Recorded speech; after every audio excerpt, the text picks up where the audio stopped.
Hey, hey, hey! Welcome to Jason is a Social Scientist. By-Mouth Daily, pill number 805. Are you here to light my fire? Come on, baby. Light my fire. Set phasers to flaming. Alright, go gadget fire! Alright. So some of you might be wondering what the show is about. People often wonder what the show is about. The premise is deceptively simple. I take my HIV medication live on the Book of Face each day in front of friends, family, and strangers. I do so in order to embrace stigma, dispel ignorance, and find support. After 805 pills, 805 shows, a number of bells, whistles, and bows have risen up and around and about the show. The bells, bows, and other people. The people that come back night after night and give me the most valuable resource, their time. To me, that's the most significant thing that's risen up and around and about the show, the community. Therein lies the support that I was looking for. But a number of bells, whistles, and bows have risen up and around and about the show. Ding dong bell, boy do she knell, hell, I mean heck, the show has it all. I like to say that it is Cloud Atlas, and that it incorporates at least 600 years of entertainment, with Edward R. Murrow's radio broadcasts on record, and cylinders played on a 19th century Edison home phonograph, along with the nursery rhyme book from my childhood, containing woodcut illustrations from the 15th century. It is, in a sense, also The Matrix.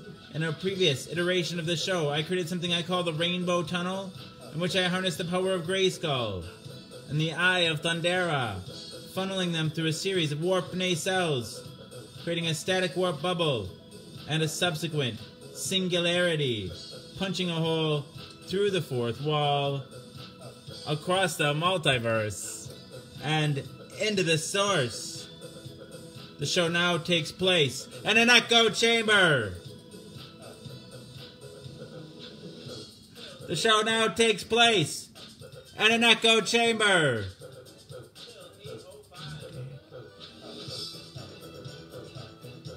The show now takes place in an echo chamber.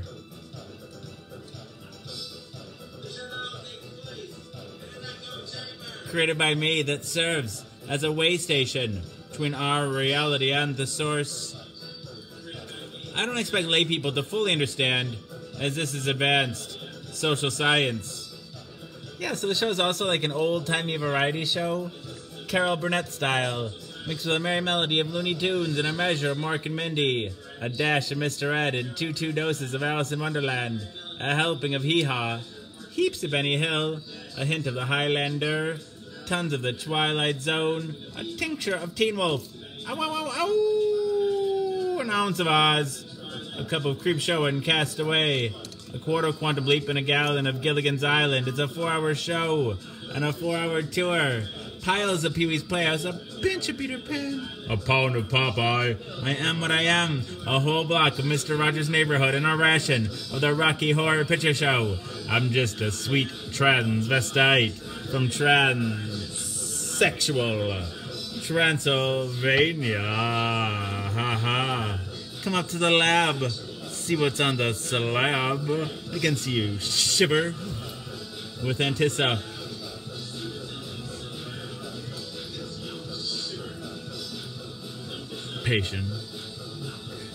Touch me, I wanna be dirty. Thrill me, chill me, follow. Fill me, a creature of the night, an undone Benjamin Button, a corny ear of Dumbo, a college try of I Spy, a couple of raw strokes of Bob Ross, a spoonful of Mary Poppins and the full Monty Python. Finally lumping Rick and Morty with a liter of I Love Lucy in the Sky with Diamonds, and wham bam.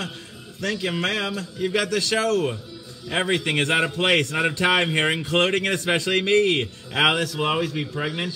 Harambe will always be ready for her I-5s. The first and the second coming will always be risen, with the Obamas getting blowjobs from the Woodies. The Supermen and their boners will always be spinsters and sumptuouses working the sweatshop. The twin towers will always stand with Lady Liberty. You will have their MTV Pigs will fly, disco and dance will rain, like men did in the days of old. I write nightly the future history of anachronism for your future children and your elderly grandparents. May they enjoy it now and time immemorial. If I'd have people take only one thing away from this show, it would be the knowledge that HIV is preventable. If you're HIV negative, there's a once-a-day pill you can take. They call it PrEP, pre-exposure protocol. The pill is Truvada, and if you're HIV negative, you take it once a day, and it works like a highly effective chemical condom. It prevents HIV. But if you're already HIV positive like me, treatment is prevention. By taking my medication every day and maintaining an undetectable viral load, it makes it so I'm not contagious. You equals you. Undetectable equals untransmissible. You could fuck me bareback all day long and never catch HIV from me. It's a brave new world. The future is now. And it's 1969. Free love. Woo! Perez Bain wants a shoe on head. And a couch auction. We may be able to do that. Dang it. Hey, man's killer. Lucas. Ron wanted to know what I know about Edward R. Murrow.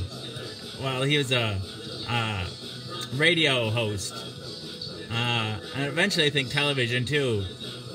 And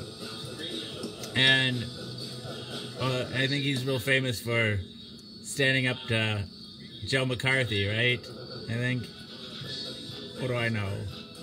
I've got some records, though, with some of his famous news broadcasts from the 30s and 40s. Hey, Joe Morgan. Perez, the couch that we'll put up for auction here. We never actually sell it, but it's right here. It's this pink couch right here. Are you masturbating, Jacqueline? It's a terrible guess. Inappropriate. What are you doing? Oh, chocolate milk without pants. Next best thing. That feels like masturbation. All right. Dang it to heck. Now, what's the next step? We raise the roof? No, we raise the floor. Here, we blow the motherfucking roof off. Hey, Cavino. Hello. Bang it and dang it. Double dog, dang it. Hammer, hammer. Screw, screw. Nail, nail. Pound, pound. Construction noises. Construction noises. All right. Dang it, dang it, dang it. Woo! I'm glad you got your chocolate milk, Jacqueline. I'm glad. All right. Thank you, Greg. Thank you so much. Holes. I prefer the holes. Hey, James. James McCartney wants a shout out. I think that can be arranged.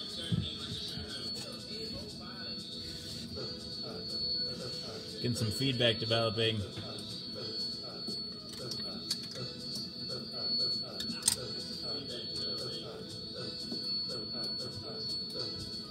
HT is here. Hello.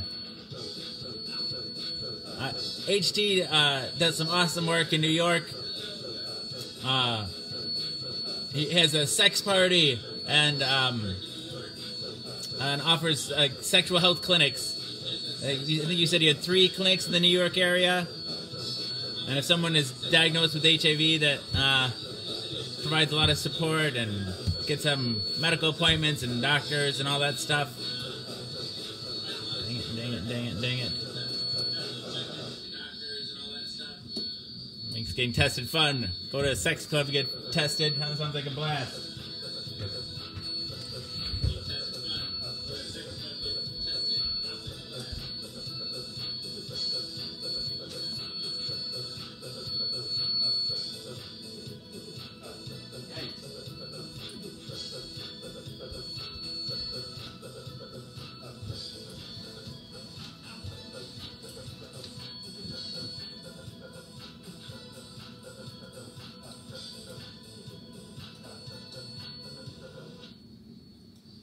James McCartney, we love you! James McCartney, we love you! James McCartney, we love you!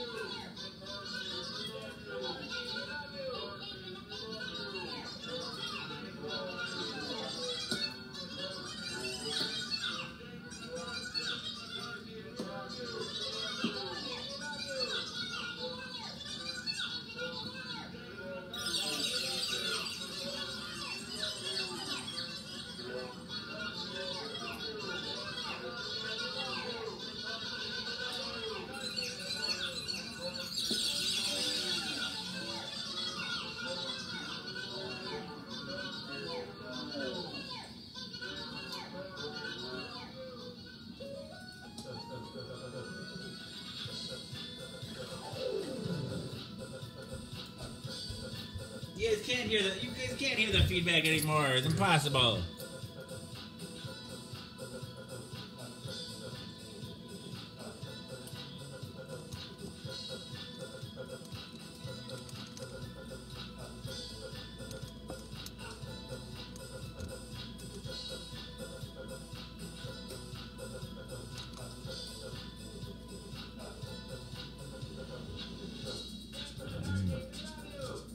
Hey, Jeanette. Let's see.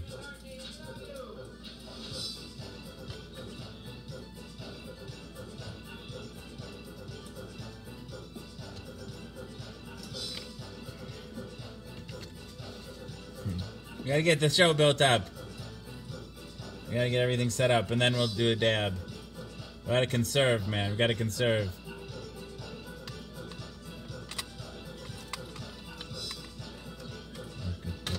Build it up before we break it down.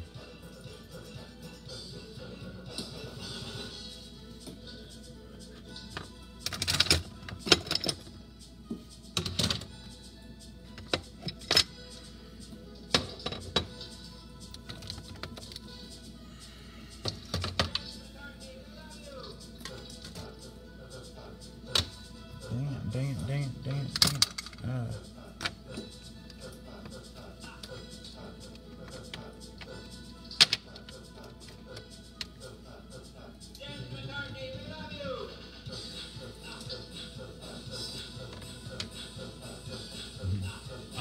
Almost. Alright. So, some of you might be wondering what the show is about. Oh no! Dang it, I knew this would happen eventually.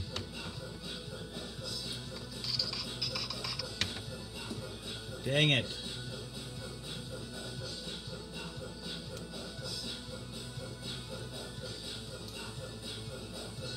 Dang it. Dang it.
That sucks. We need new batteries. Thank you, Morgan. Alright, we'll just do it without music, or with this music. So, you might be wondering what the show is about. People often wonder what the show is about. The premise is deceptively simple. I take my HIV medication live on the Book of Face each day in front of friends, family, and strangers. I do so in order to embrace stigma, Wisconsin, and confusion. Embrace stigma, dispel ignorance, and find support. After 805 pills, 805 shows, a number of bells, whistles, and bows have risen up and around and about the show. The bells, bows, and other people, the people that come back night after night and give me their most valuable resource, their time. To me, that's the most significant thing that's risen up and around and about the show, the community. Therein lies the support that I was looking for. But a number of bells, whistles, and bows have risen up and around and about the show. Ding dong bell. Boy do she knell. Hell, I mean, heck, this show has it all. I like to say that it is Cloud Atlas and that it incorporates at least 600 years of entertainment. with Edward R. Murrow's radio broadcasts on record and cylinders played on a 19th century Edison home phonograph, along with a nursery rhyme book from my childhood containing woodcut illustrations from the 15th century. It is, in a sense, also The Matrix. In a previous iteration of the show, I created something I call the Rainbow Tunnel, in which I harnessed the power of Grayskull and the Eye of Thundera, funneling them through a series of warp Fnay cells, creating a static warp bubble and a subsequent singularity, punching a hole through the fourth wall, across the multiverse, and into the source. The show now takes place in an echo chamber, created by me, that serves as a way station between our reality and the source. I don't expect lay people to fully understand, as this is advanced social science. Yeah, so the show is also like an old-timey variety show, Carol Burnett style, mixed with a merry melody of Looney Tunes and a measure of Mork and Mindy, a dash of Mr. Ed, and two doses of Alice in Wonderland, a helping of Hee Haw, heaps of Benny Hill, a hint of the Highlander, tons of the Twilight Zone, a tincture of Teen Wolf, an ounce of Oz, a cup of Creepshow and Castaway, a quart of Quantum Leap and a gallon of Gilligan's Island. It's a 4-hour show and a 4-hour tour. Piles of Pee-wee's Playhouse, a pinch of Peter Pan, a pound of Popeye, I Am What I Am, a whole block of Mr. Rogers' Neighborhood, and a ration of the Rocky Horror Picture Show. I'm just a sweet transvestite from transsexual Transylvania. Ha ha. Come up to the lab. See what's on the slab. I can see you shiver. Whew. With anticipation.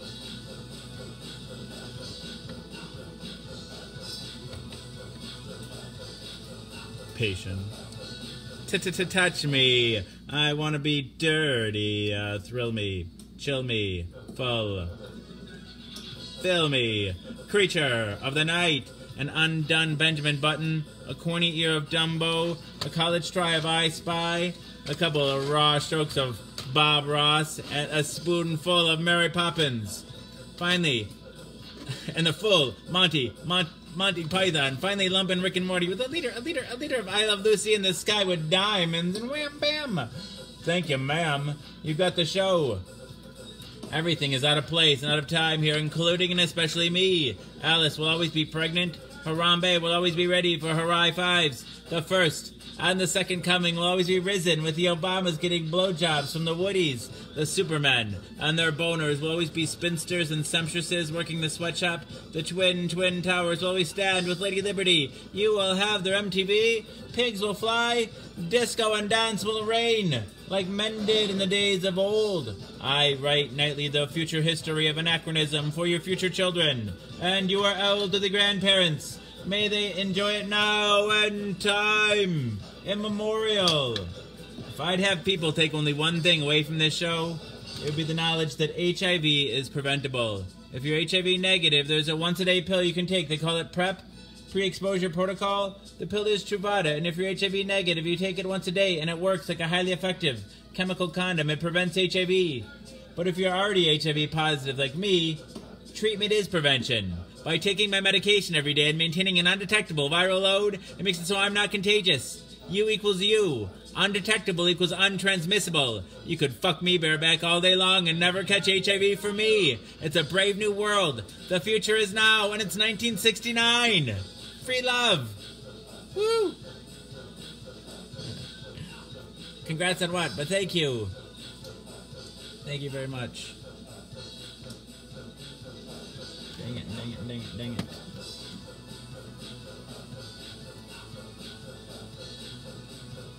Alright.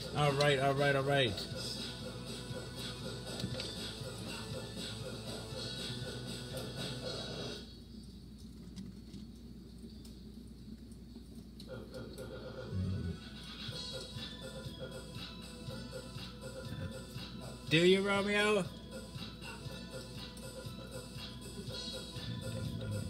So congratulations on not dying. Thank you.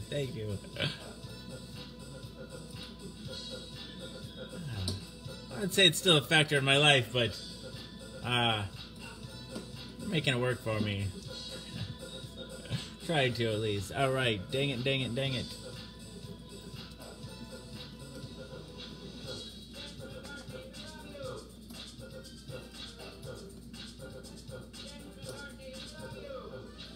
Alright, alright, alright. Almost time to light the mini fireplace.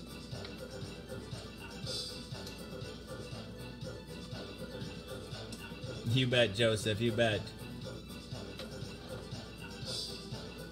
I have to put my auctioneer hat on, but yeah, we'll get it out. Let's see here. Dang it, dang it, dang it, dang it. Where's my trolley? Dang it to heck, where's my trolley?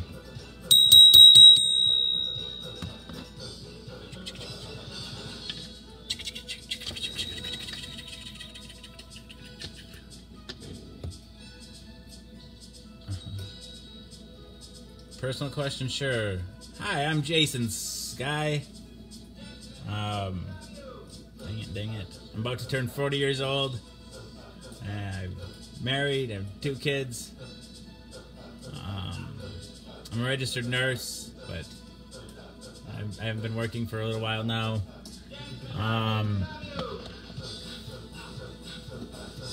But that's it, that's about it. No, she doesn't take prep, but she doesn't need to.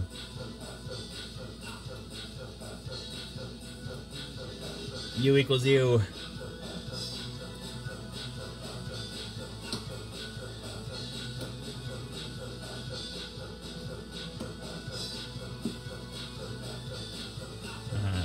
Harley, ex-con Patero.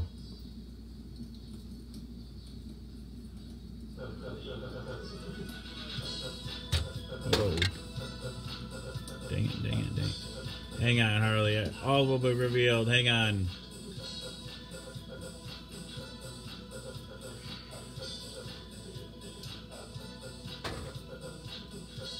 Oh, shoot.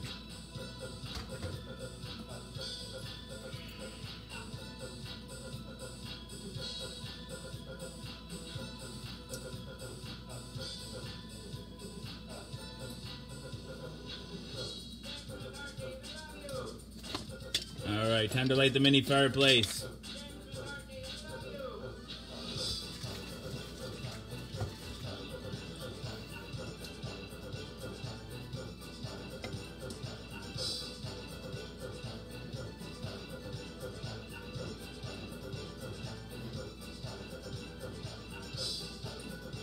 Alright, go gadget, mini fireplace.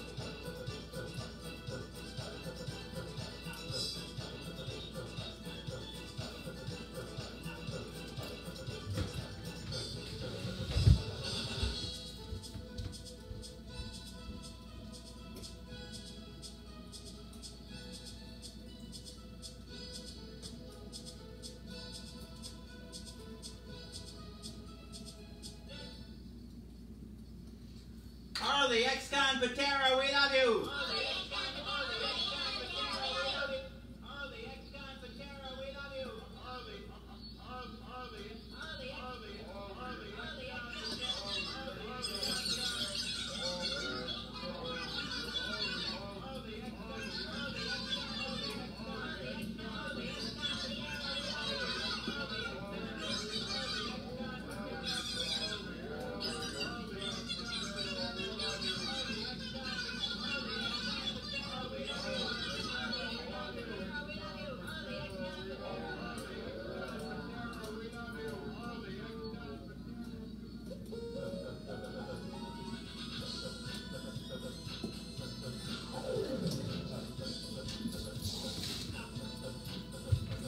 Welcome, welcome. Hello, everyone. Hey, Michael. Hey, everybody. Welcome to Jason as a Social Scientist. By Mouth Daily, pill number 805. You were wondering what this show is about? People often wonder what the show is about. Hi, Marcy. Thanks.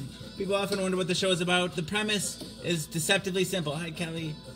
Deceptively simple. I take my HIV medication live on the Book of Face each day in front of friends, family, and strangers. I do so in order to embrace stigma, dispel ignorance, and find support.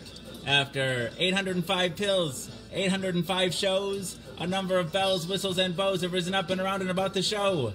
The bells, bows, and other people, the people that come back night after night and give me their most valuable resource, their time. To me, that's the most significant thing that's risen up and around and about the show, the community. Therein lies the support that I was looking for. Hi, April. But a number of bells, whistles, and bows have risen up and around and about the show. Well, thank you, Sky. Ding dong bell, boy do she now, hell. I mean, heck, this show has it all. I like to say that it is Cloud Atlas and that it incorporates at least 600 years of entertainment, with Edward R. Murrow's radio broadcasts on record and cylinders played on a 19th century Edison home phonograph, along with the nursery rhyme book from my childhood containing woodcut illustrations from the 15th century. It is, in a sense, also The Matrix. In a previous iteration of the show, I created something I call the Rainbow Tunnel, in which I harnessed the power of Grayskull and the Eye of Thundera, funneling them through a series of warp nacelles, creating a static warp bubble and a subsequent singularity, punching a hole through the fourth wall, across the multiverse, and into the source. The show now takes place in an echo chamber, created by me, that serves as a way station between our reality and the source. I don't expect lay people to fully understand, as this is advanced social science.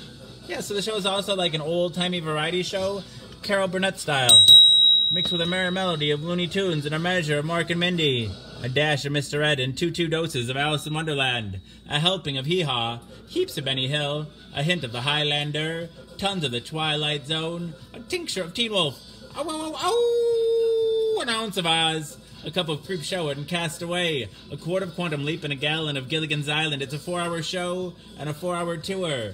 Thanks, Jenny. Piles of Pee-wee's Playhouse, a pinch of Peter Pan, a pound of Popeye, I Am What I Am, a whole block of Mr. Rogers' Neighborhood, and a ration of the Rocky Horror Picture Show. I'm just a sweet transvestite from transsexual Transylvania. Ha ha. Come up to the lab. See what's on the slab. I can see you shiver with anticipation.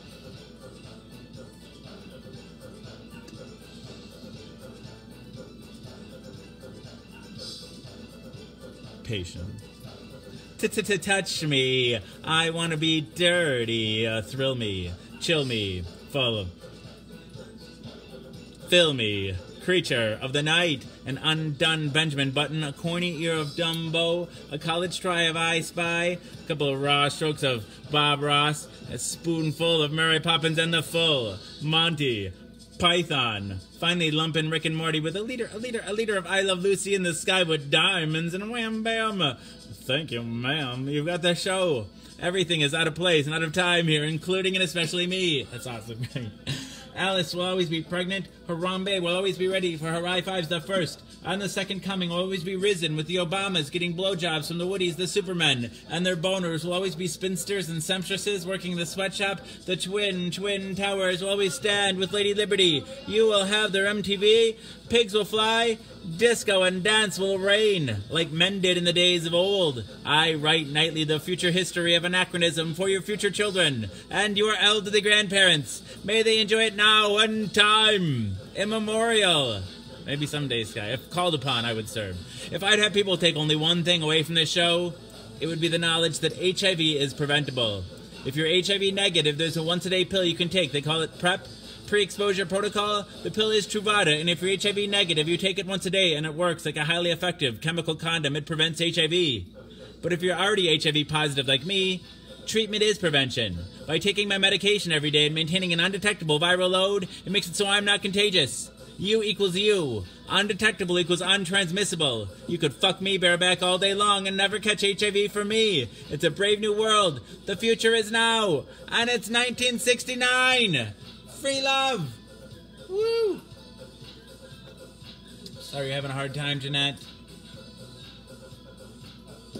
All right, thank you, Jennifer Nelson Pratt. Thank you for your support. It's about time for communion. Dang it, dang it, dang it.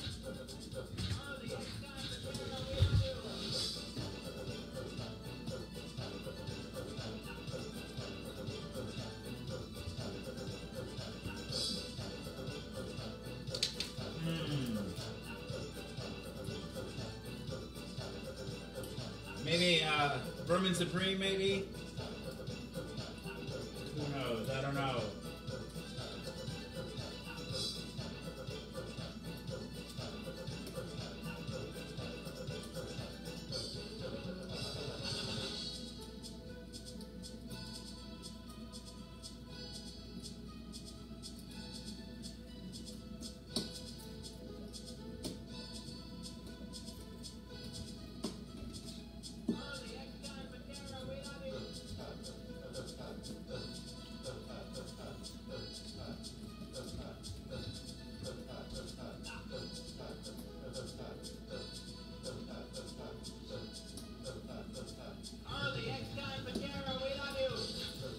Alright, now where'd I put my torch? Dang it, dang it, dang it, dang it.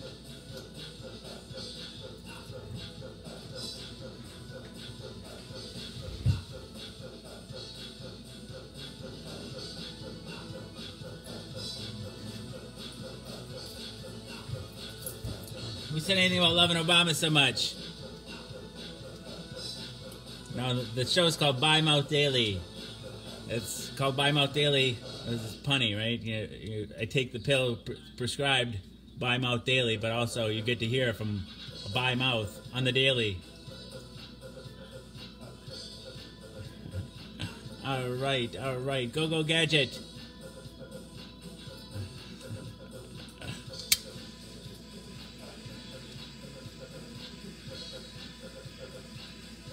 Go Gadget, Nectar Collector. Tell you about the Rainbow Tunnel.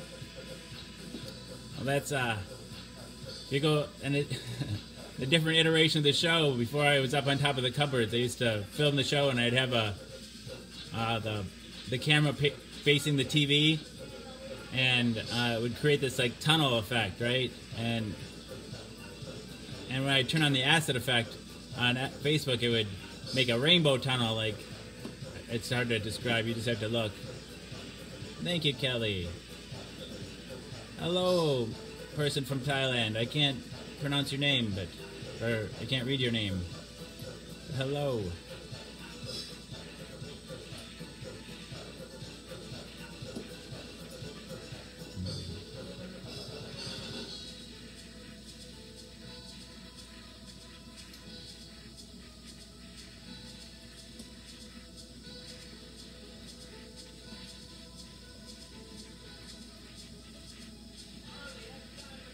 Hey, Travis. I already answered that, Jennifer. We're not listening? Bisexual. The show's called By Mouth Daily.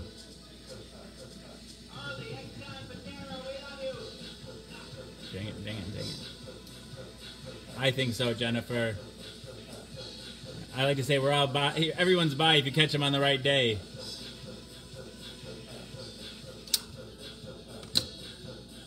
I'm doing a dab, Scott. I'm doing a dab.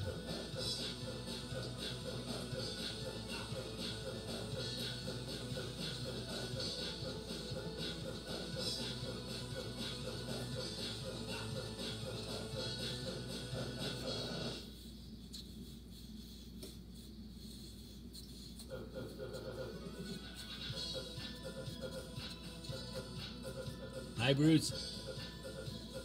Got a Kiwi in our midst.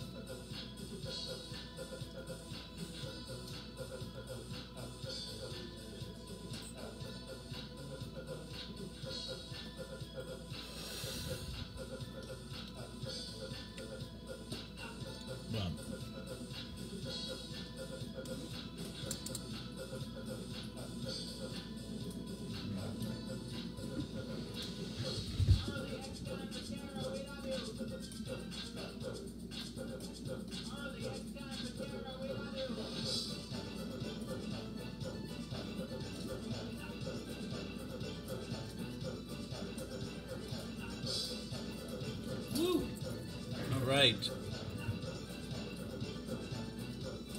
Dang it. Michael Harmon, all right. Nice, Bruce. Nice.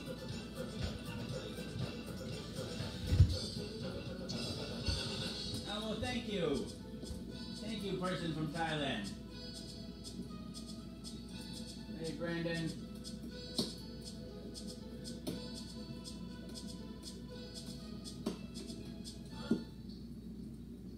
You bet, Raylene.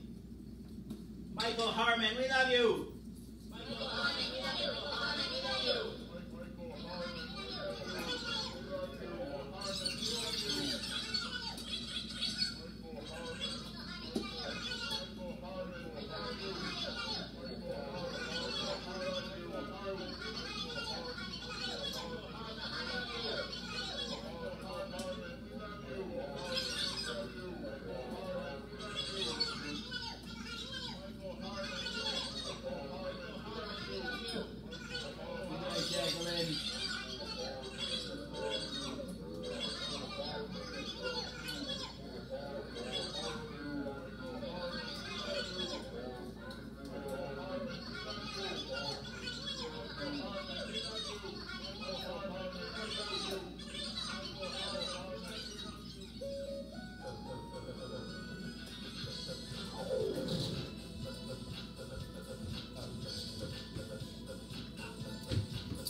I think a lot of times attraction is innate.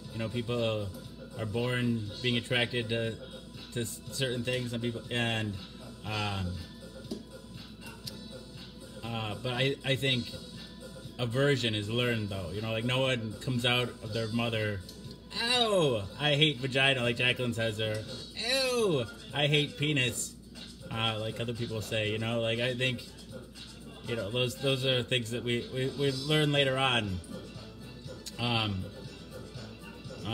But I think with attraction, though, like I said, is innate. But I also think you can learn to like lots of things. Like, I always think, like to compare sex, sexual attraction to taste. Like, no one's born liking bitter flavors, but most people grow to like beer. I didn't, but most people do. Anyway.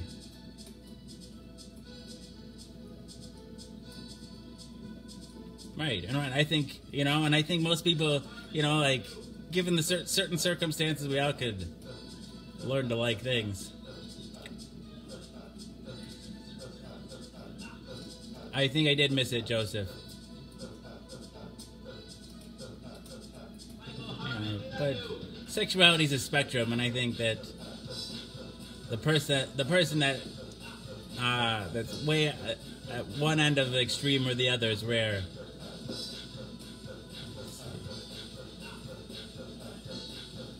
I agree, Michael. Hey, Alice, you weren't here to bug me the other night. You missed it. You missed out on a good show. Hey, Max, how's it going?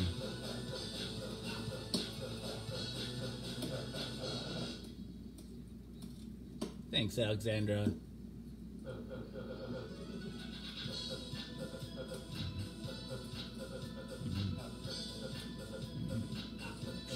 Sure.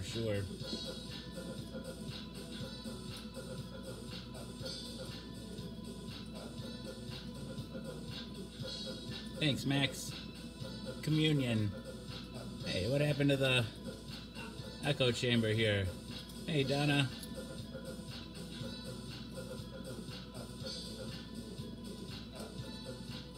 Go Gadget, echo chamber.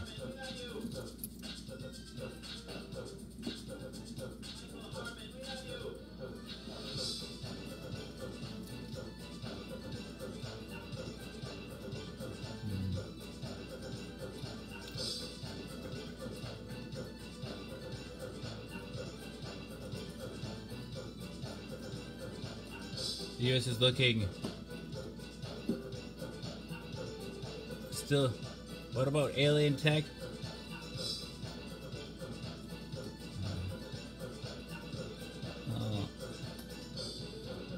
Well, most everything's up on top of the cupboards, and we're in the kitchen. No, I bought the hat like 25 years ago at St. Vincent de Paul at a resale shop.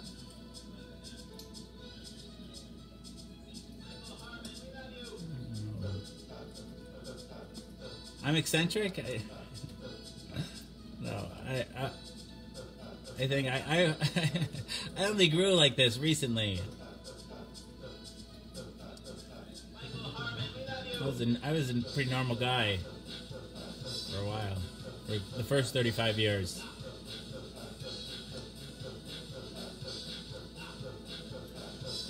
Right here, Lindsay.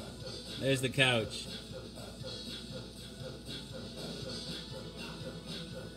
Should we have an auction, a couch auction? No, I'm in Madison, Wisconsin. Not Narb.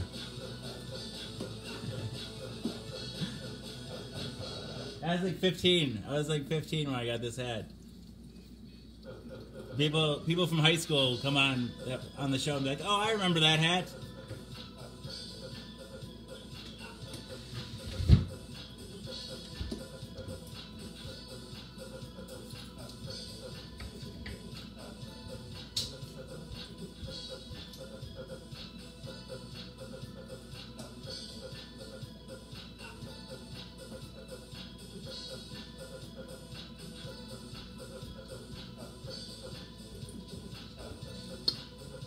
Here we have lovely lot number 69. It comes in a beautiful shade of light red. Also has this beautiful claw feet. And for the lonely troll, that lucky lonely troll that wins, bids and wins, it comes with not one, not two, not three, not four, but five. 5 trolls. So the lonely troll will be lonely no longer. So, not only that, so to top it all off, it comes with not 1, not 2, not 3, not 4, not 5, not 6, not 7, not even 8, but 9. 9 cum stains. You can see these crusty cum stains here. So bidding starts at Tree Fitty. Do I have Tree Fitty? Do I have Tree Fitty? Dang it, dang it, dang it.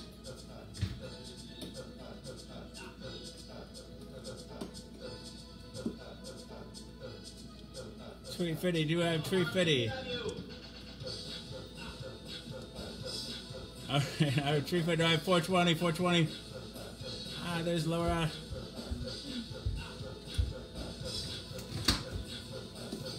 Oh, I cancel all the bids. I kid. I'm keeping the couch.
I Grow Too Old to Dream by Rose Murphy.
You Anything But Love, also by Rose Murphy.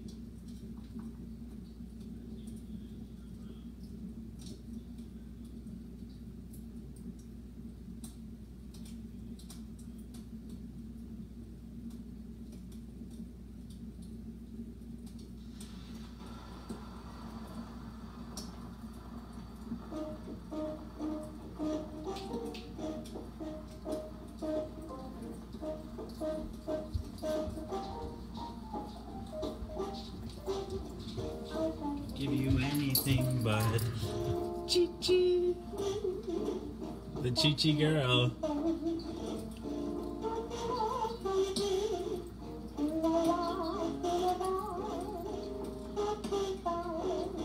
I do not.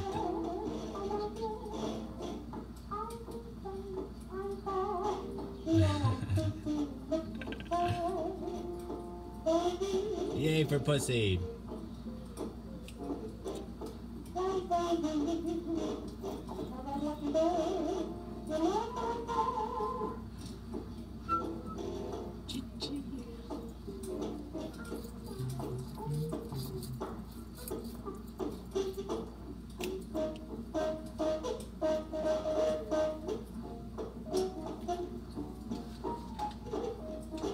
Now what now?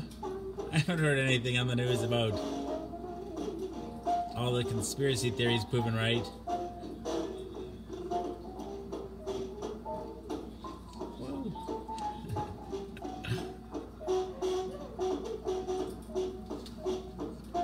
I love two pussies scissoring. That's pretty fun.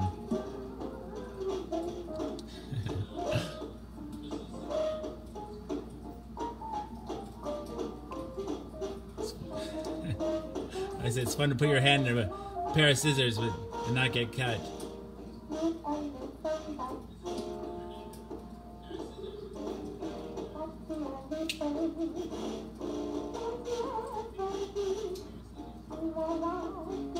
Alright, dang it to heck.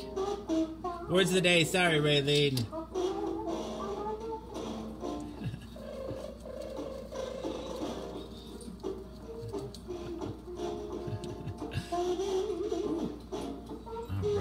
Alright. So Jacqueline likes blondes. Wait a minute, I thought you... It's terrible. Terrible. Blonde women are very intelligent. Just terrible joke.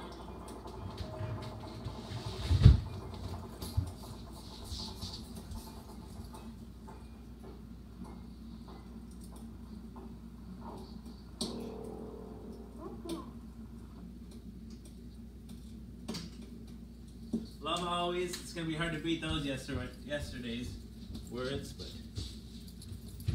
the first day of the word of the day is good, which is a good start.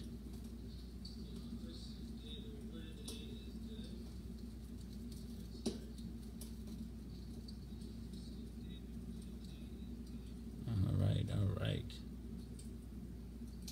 Good. Dang it to heck.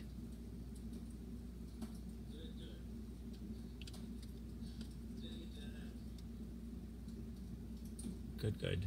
Alright, let's go with it.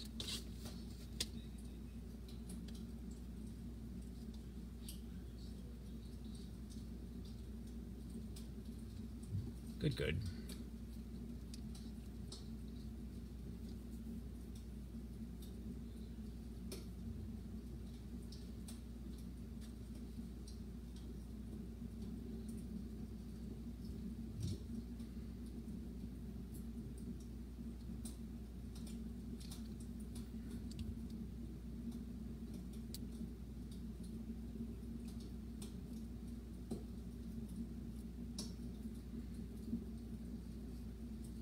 I don't know what that means, Travis.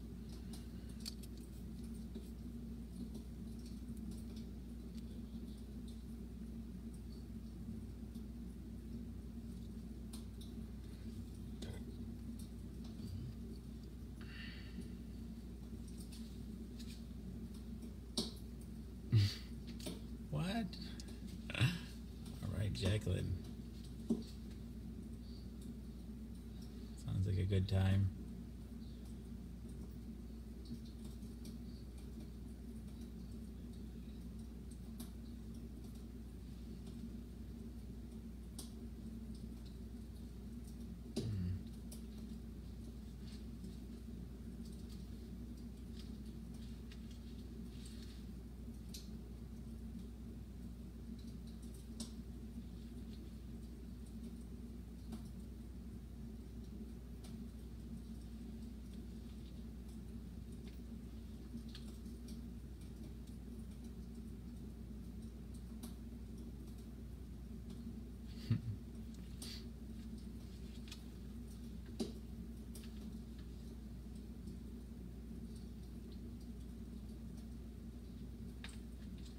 the reflexive property of good, Zaina. Good is good.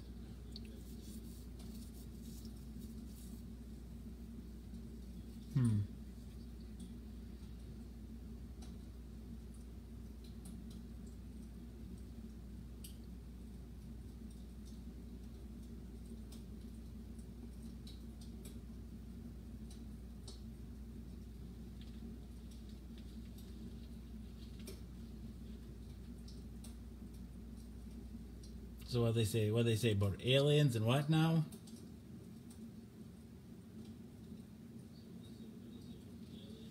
This is just a candy dispenser, but I also have knack paddywhack. The dog a bone.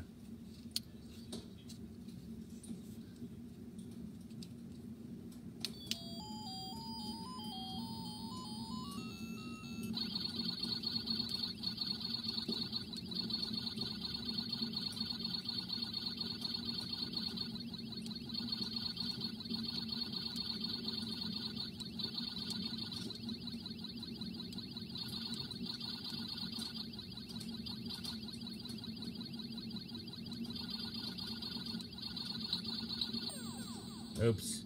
I didn't even see that guy. Dang it, the heck.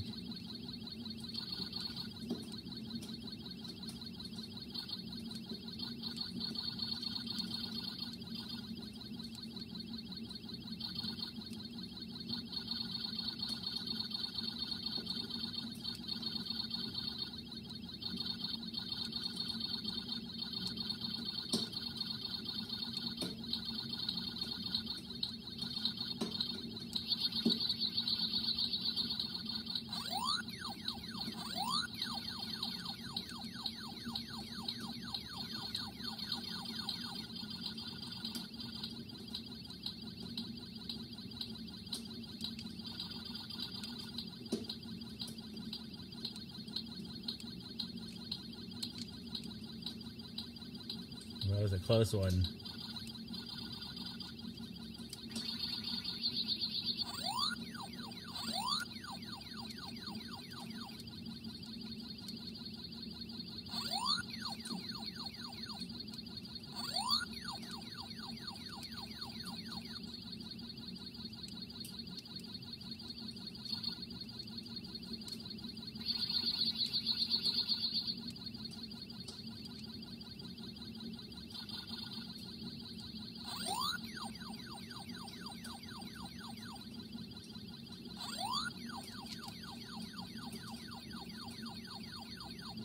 Good night, Greg.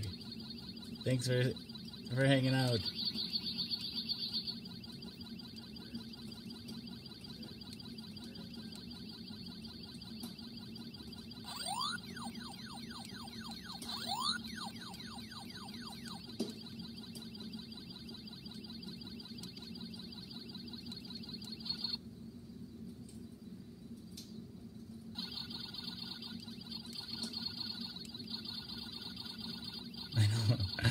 I thought about that, Jacqueline. I didn't say anything. I'm glad you stuck around.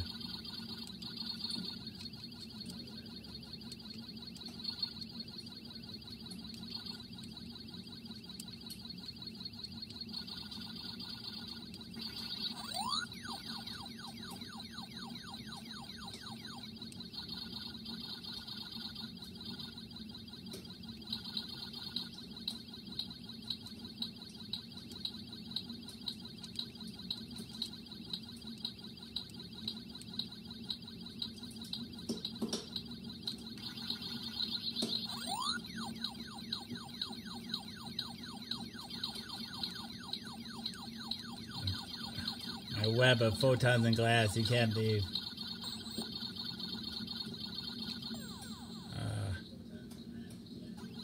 Dang it, the heck. Hey, Lacey.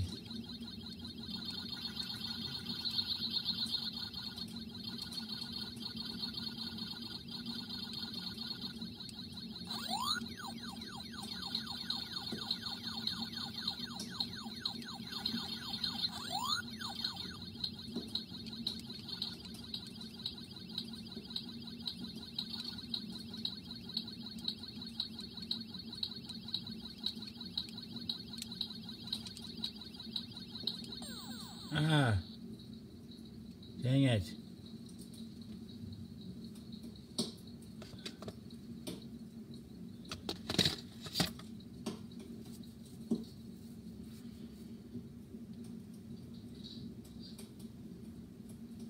I know, it's crazy.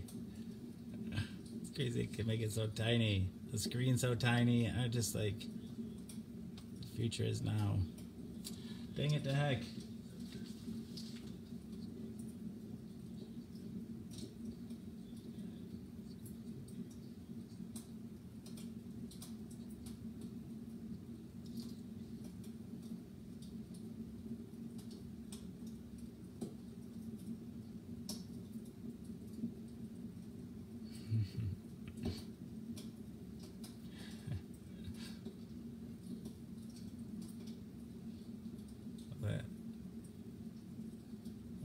Like the guy, the giant hand on the Lego movie.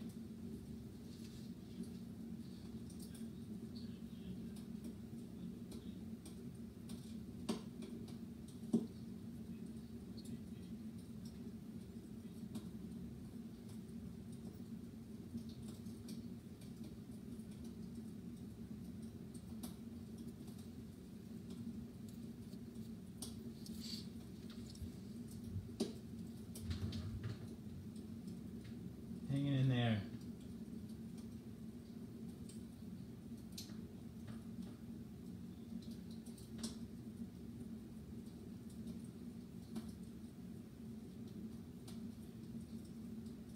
Hey, Nathan. I think I'm gonna have some pasta salad.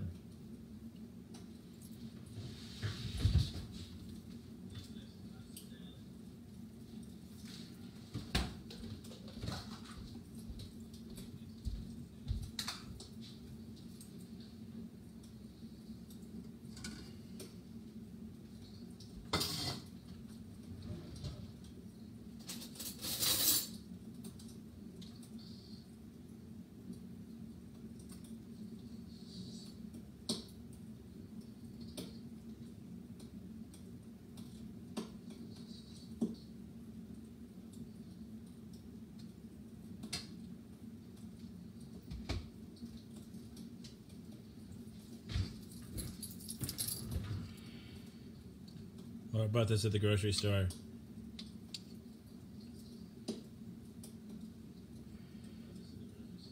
Have a bite, Josh. Josh, here you go.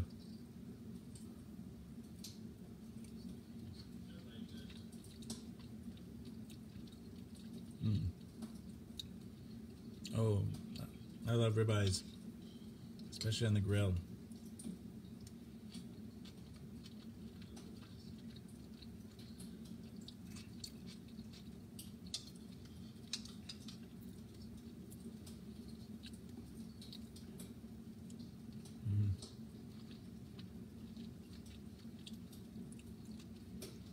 Mm-mm. Blue book, no.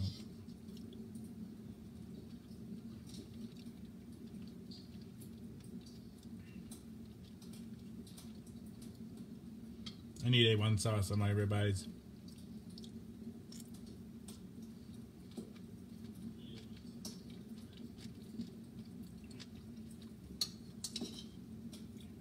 Maybe just harassing people again, Alice. Dang it to heck.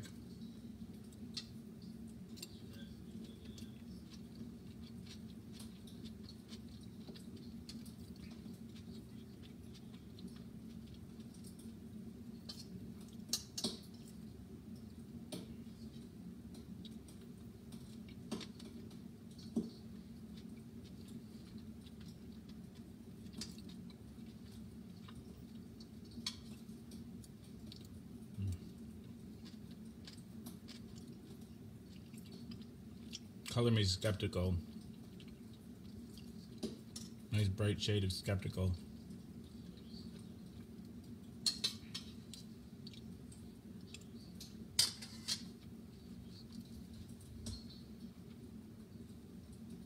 Oh yeah, Josh. Definitely.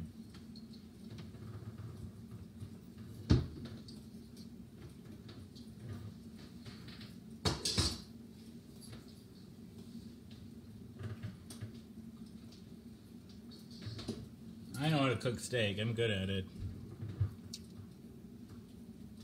I just like A1 sauce.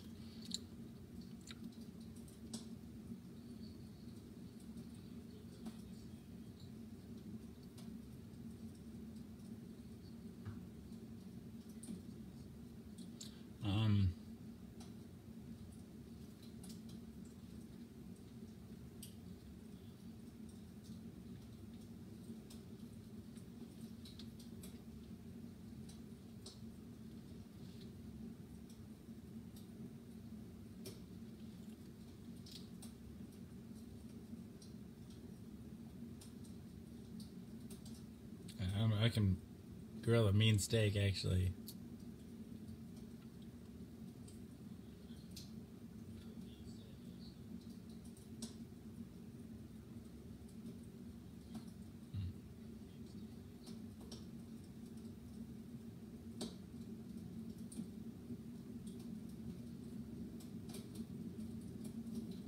I don't like it, Lacey, but you're alright. You're okay.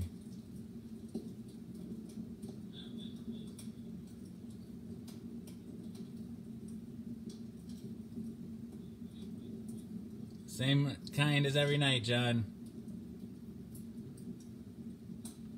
It's not your first time here, is it, John Gardner? Or is that name just a familiar name?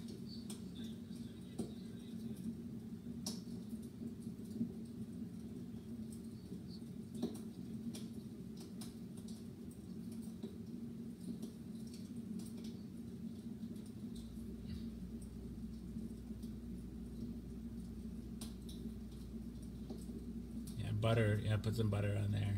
I always put butter on after, or lately I've been doing that.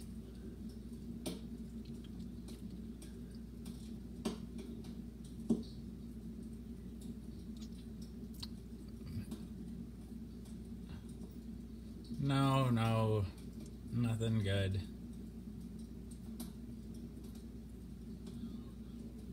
Good, definitely.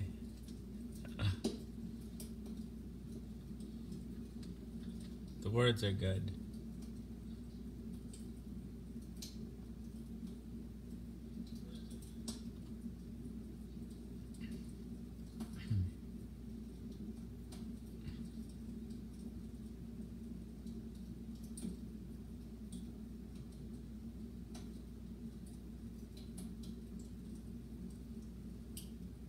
Yeah, been good lately.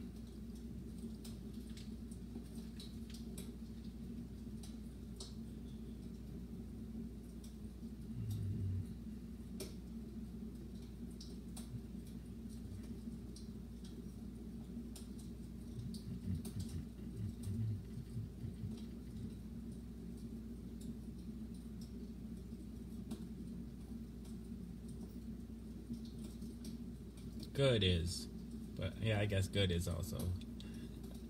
Yes, they're both positive.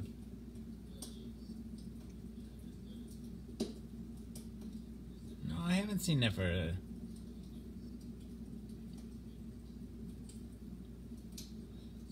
Hey, Kayla. I love you too. I was diagnosed in August of 2015.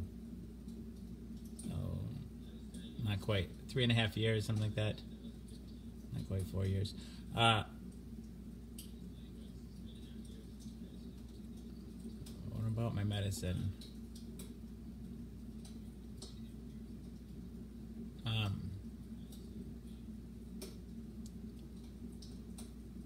Parker South.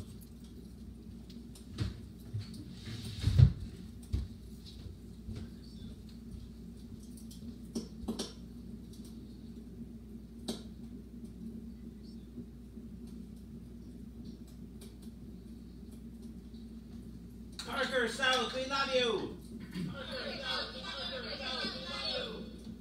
Parker South, we love you.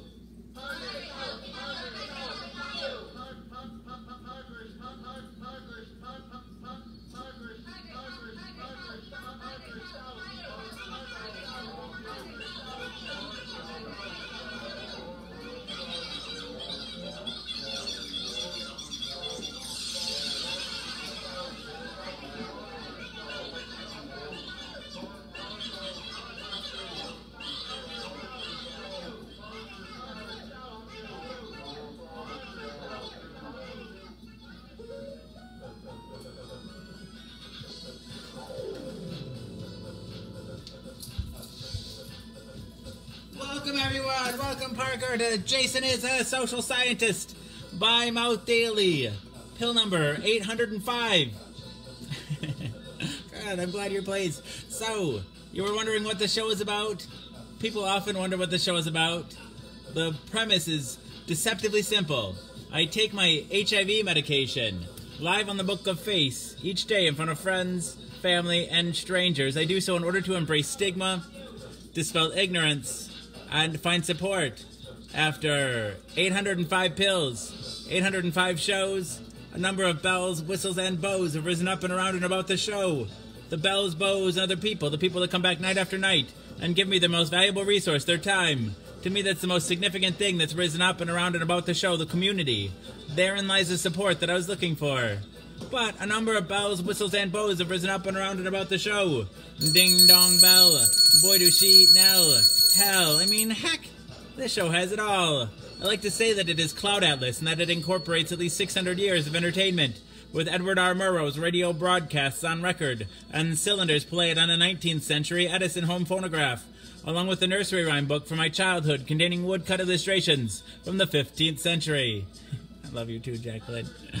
It is, in a sense, also The Matrix. In a previous iteration of the show, I created something I call the Rainbow Tunnel, in which I harnessed the power of Grayskull and the Eye of Thundera, funneling them through a series of warp nacelles, creating a static warp bubble, and a subsequent singularity. Hi, Danielle. Punching a hole through the fourth wall. I love you too, Zaina. Punching a hole through the fourth wall, across the multiverse, and into the source. The show now takes place in an echo chamber, created by me, that serves as a way station between our reality and the source. I don't expect lay people to fully understand, as this is advanced social science. Yeah, so the show is also like an old-timey variety show, Carol Burnett style, mixed with a merry melody of Looney Tunes and a measure of Mork and Mindy, a dash of Mr. Ed, and two doses of Alice in Wonderland, a helping of Hee-Haw, heaps of Benny Hill, a hint of the Highlander, tons of the Twilight Zone, a tincture of Teen Wolf, ow, ow, ow, ow, an ounce of Oz, a cup of Creepshow and Castaway, a quart of Quantum Leap and a gallon of Gilligan's Island. It's a 4-hour show and a 4-hour tour. Piles of Pee-wee's Playhouse, a pinch of Peter Pan, a pound of Popeye, I am what I am, a whole block of Mr. Rogers' Neighborhood, and a ration of the Rocky Horror Picture Show. I'm just a sweet transvestite from transsexual Transylvania. Ha ha. Come up to the lab. See what's on the slab. I can see you shiver with anticipation.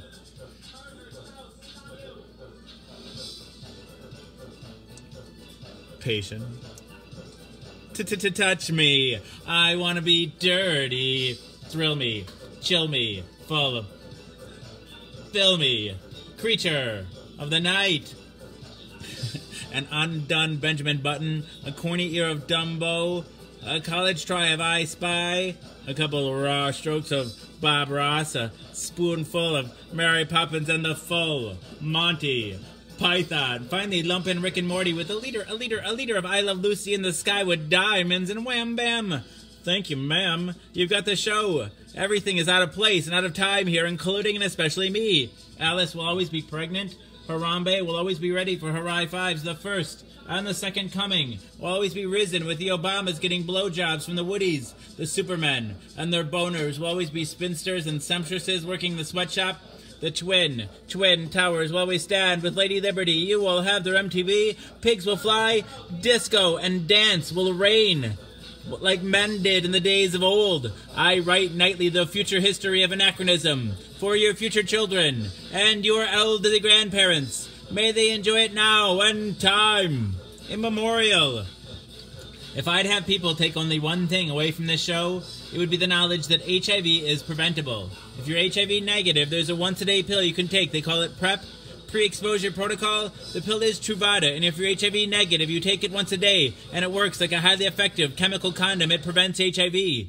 But if you're already HIV positive like me, treatment is prevention. By taking my medication every day and maintaining an undetectable viral load, it makes it so I'm not contagious. U equals you. Undetectable equals untransmissible. You could fuck me bareback all day long and never catch HIV from me. It's a brave new world. The future is now. And it's 1969. Free love. Woo.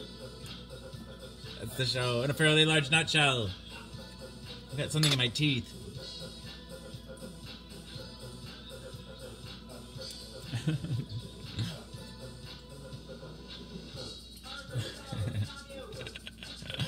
Dang it, dang it, dang it. I've said it once or twice. It's true, Evan. Dang it, dang it, dang it, dang it, dang it.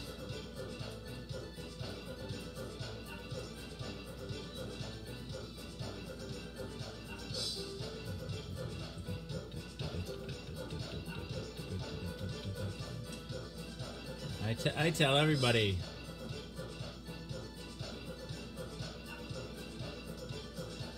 Dang it, dang it, dang it.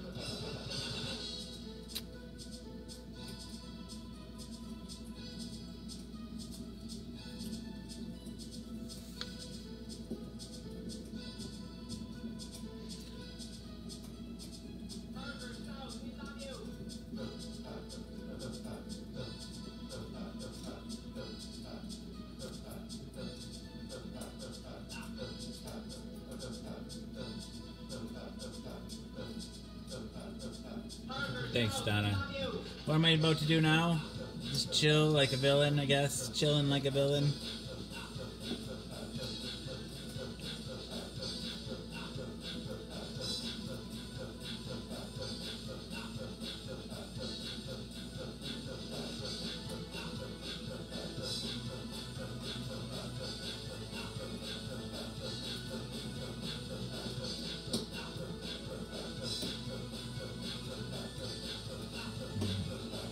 Glad you like it, Parker. Still got your name playing in it.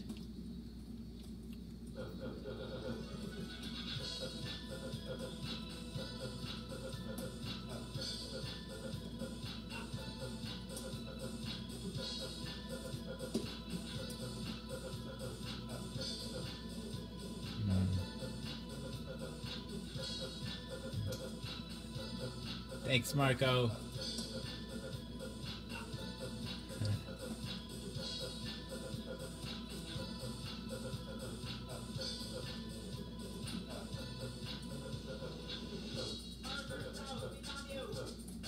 Marco Luciano Cianfrani. Marco Luciano Cianfrani. Correct me if that's wrong.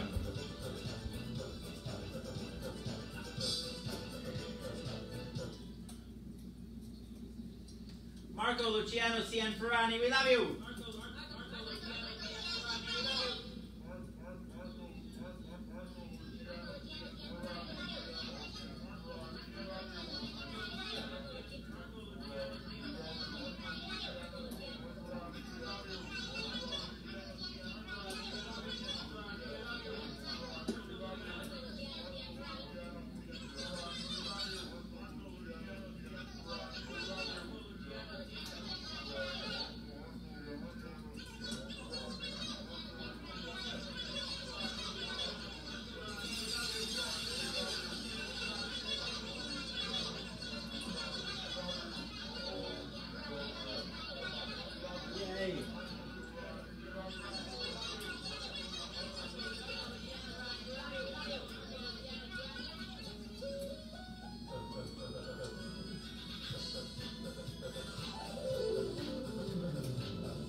I have a Sonicare toothbrush. I don't know if maybe that might help.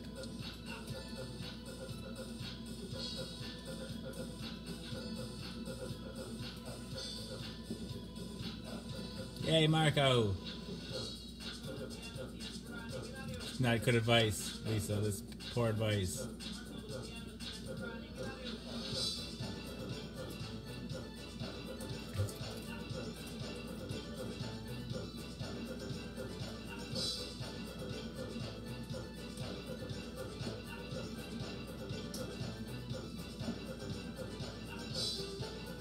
Dang it, dang it, dang it.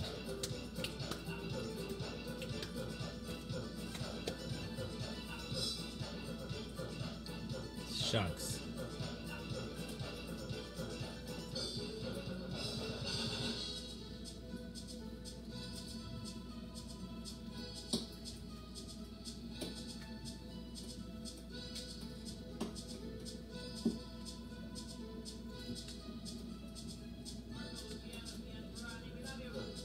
I kind of want another dab. Dang it, dang it, dang it. I'm running low though.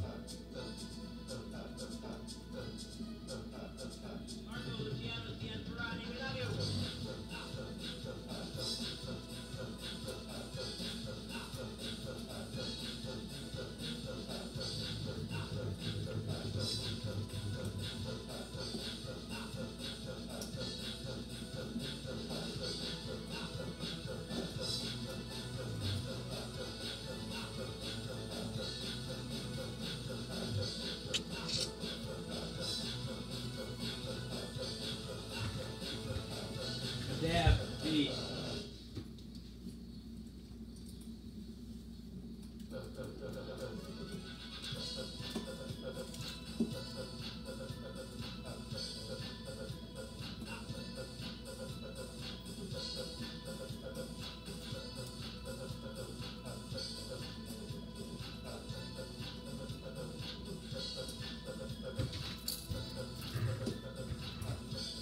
Let's see, this is a dab. Where would I put my thing?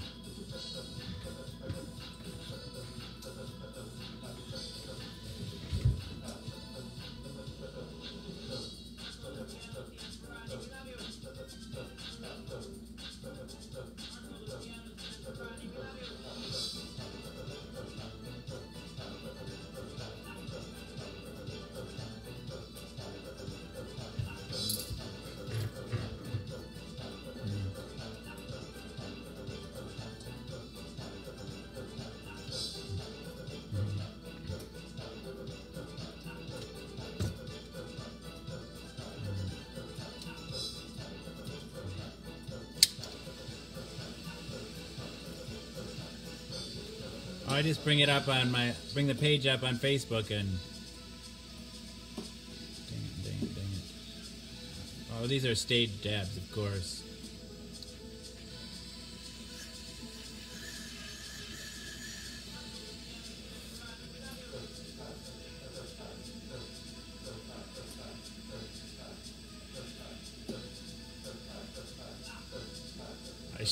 You should have been here for Pill 800, Marco. We had a good old time.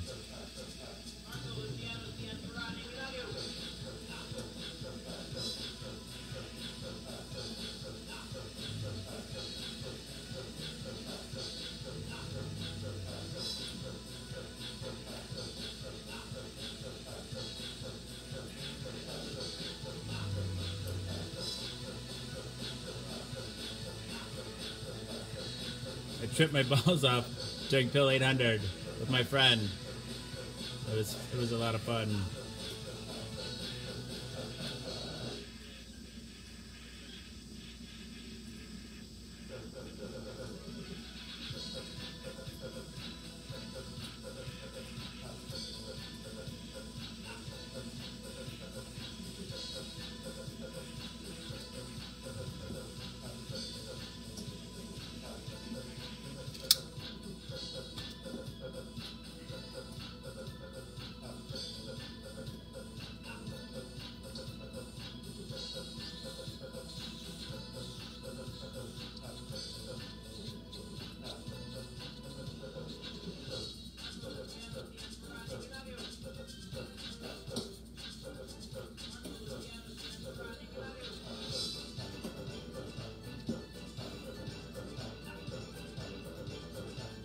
It was one of the best trips of my life, for sure.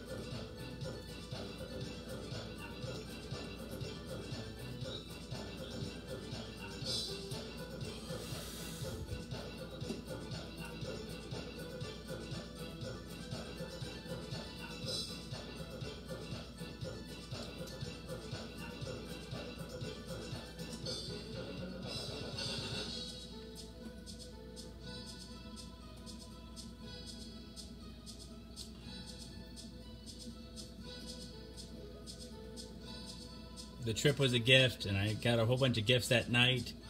I was like, I just felt really supported by people.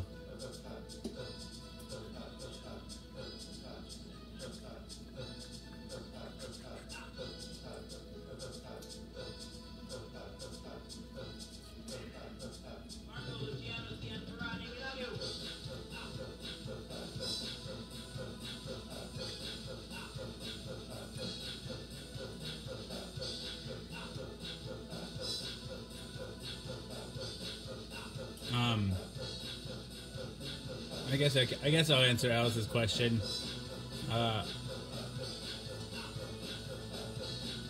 When I went into the hospital, it was it going on like would have been three? It was either going on 3 years ago or going on 2 years ago.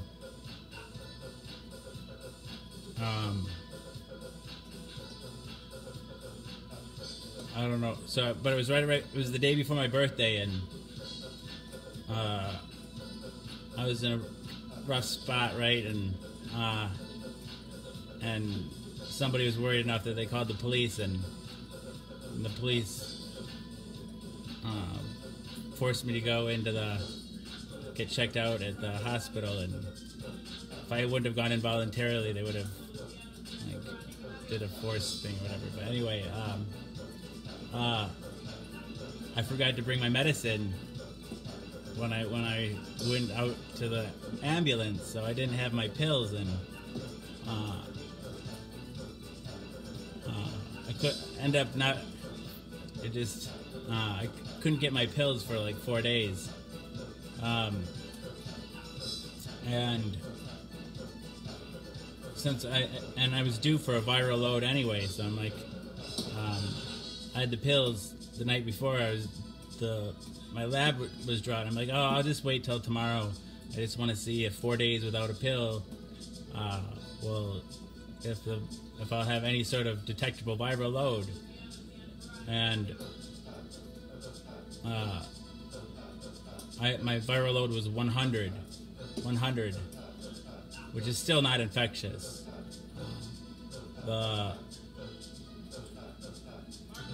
There was an older study in the 90s that showed people weren't infectious even at a viral load of 1,500.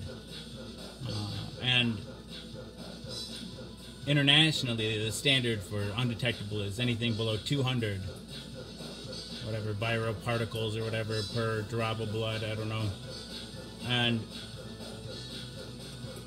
so by the international standard, I would have still been undetectable.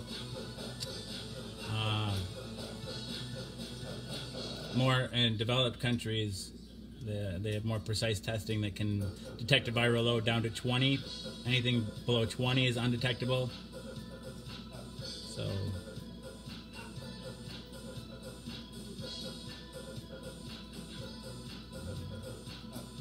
well, it's because you have a different sock and you come in here with under different names and whatever. You know, I don't normally entertain your questions because you're proven to yourself to have malicious intent a lot of times, but you know, it was a fairly legitimate question, so even if it was asked in a rude manner. So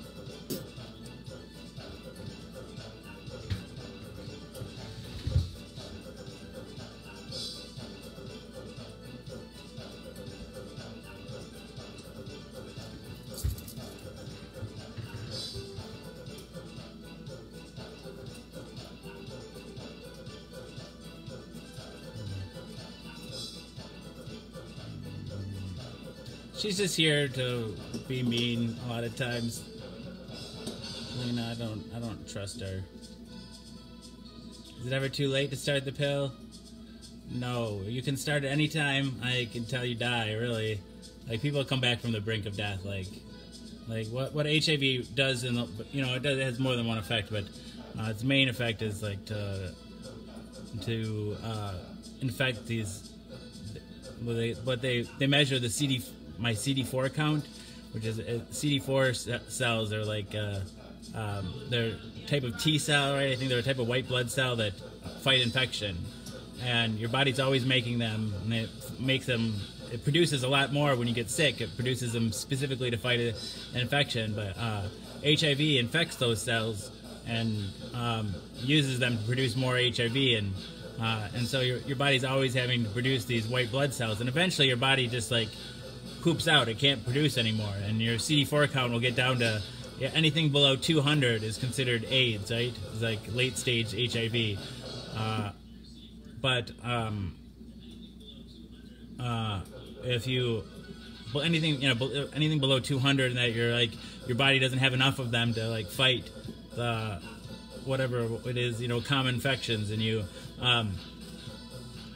but you can get down to like, people can come back from like a zero, CD4 count, like, or next to zero, and a viral load in the millions, and within a few months, like, you can get your viral load. Most people can get within a few months, get down to an undetectable viral load. Dang it. You like the weird back thing, Janine?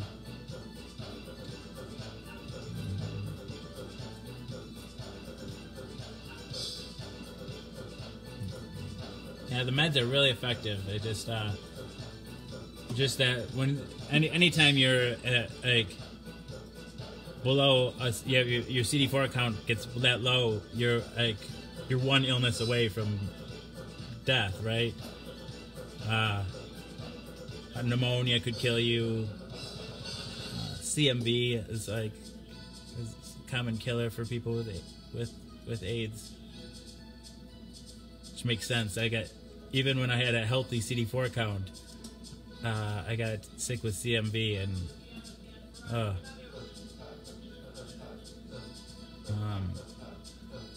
man, it's like it caused like mono in me.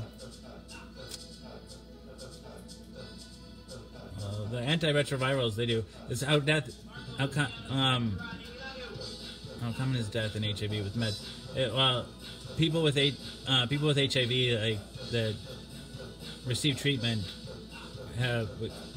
are approaching the same life expectancy of their counterparts without HIV, their peers without HIV. The vast majority of people with HIV that receive treatment will live long enough to die of something else.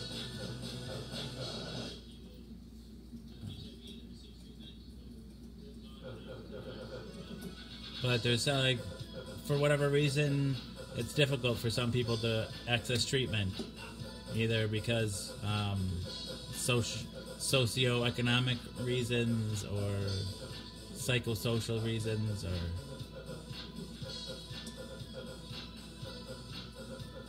dang it. Thanks for sticking up for me, Alina.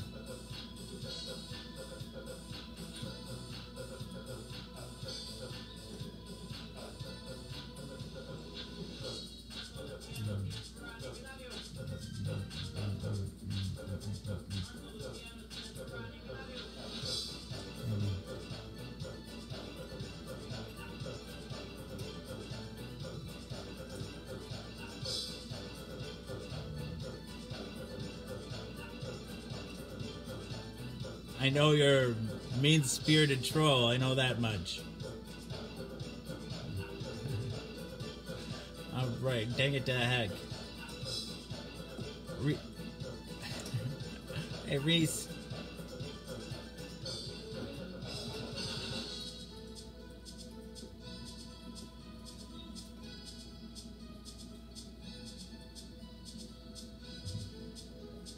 Yanero, I'm glad.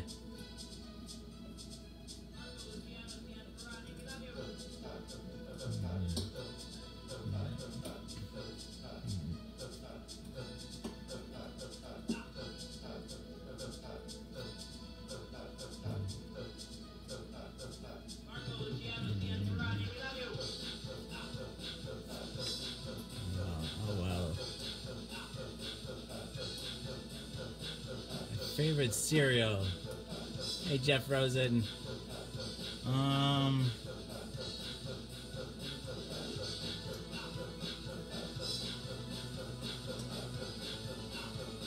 don't know.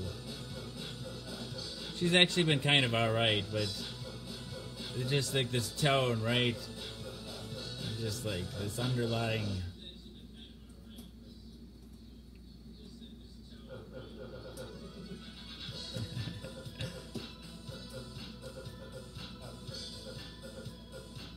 just tries to ruffle my feathers.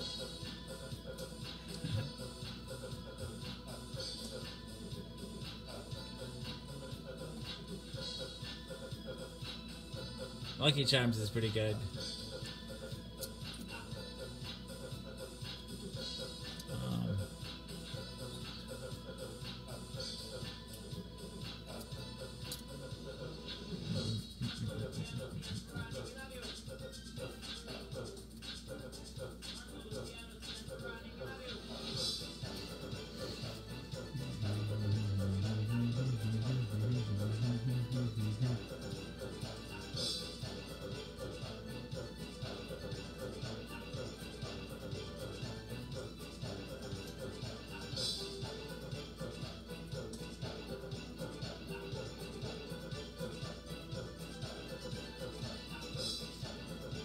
My kids just got Cinnamon Toast Crunch. I mean, I like Raisin Bran, Frosted Mini Wheats, Wheaties.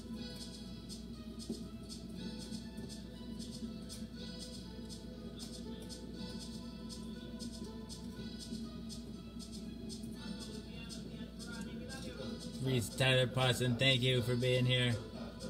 Captain Crunch, Crunchberry is good, yeah.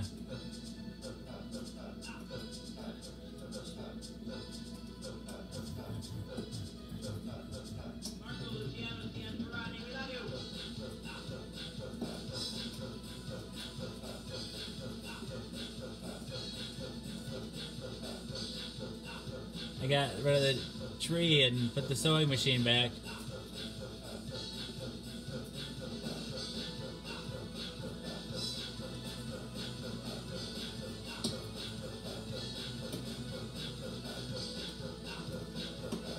I've never heard of French Toast Crunch.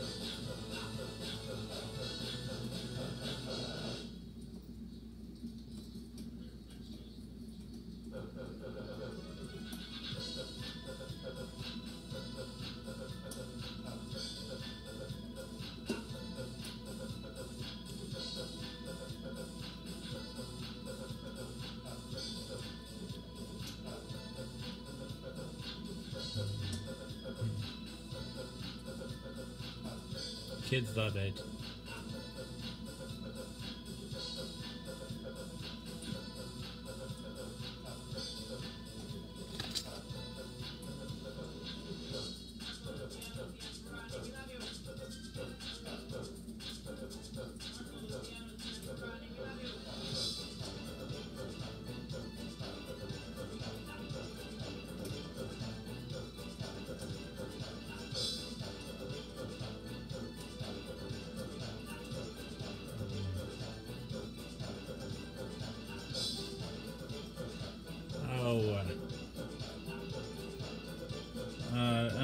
I'm not gonna go into it, Travis.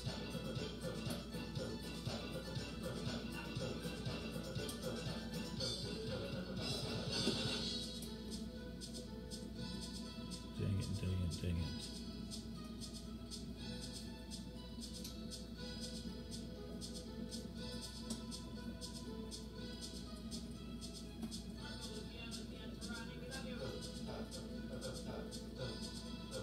I'm just danging the dang show.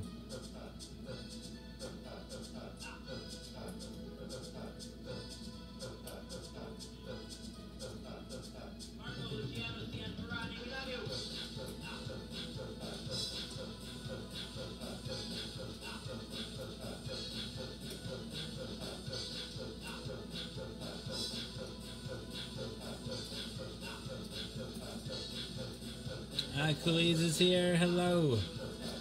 I can't see who said Jason above that.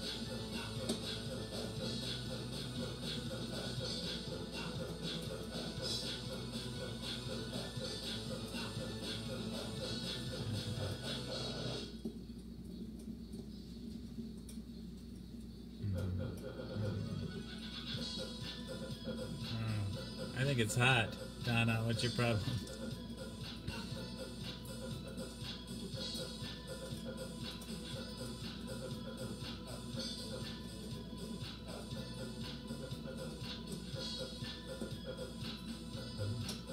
Hey, Jeanette.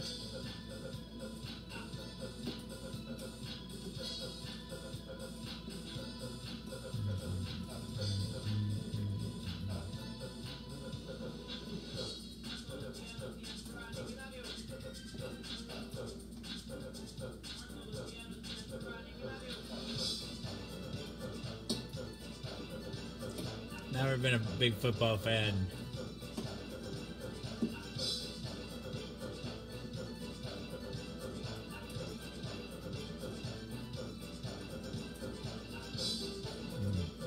Good night, Zaina. Thanks for being here.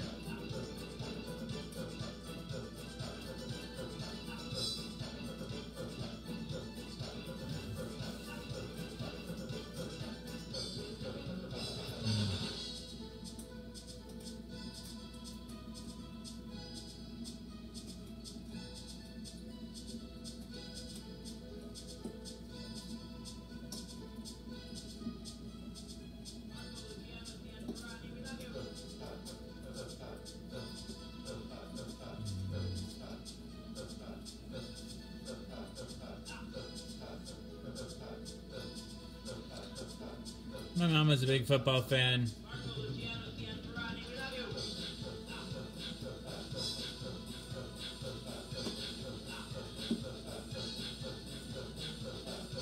She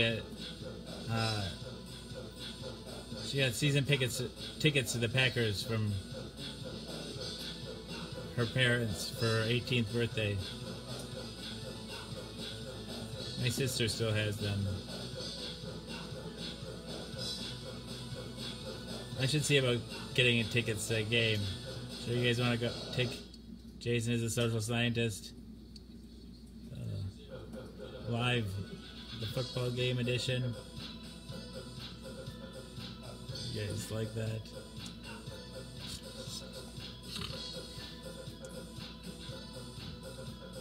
Boring.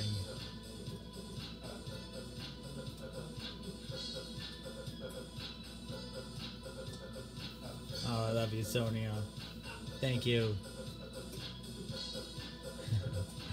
Welcome back again.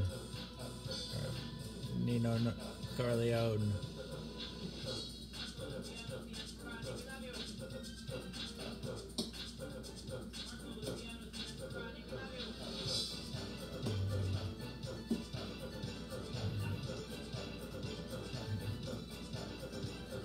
I love you too, Coolies.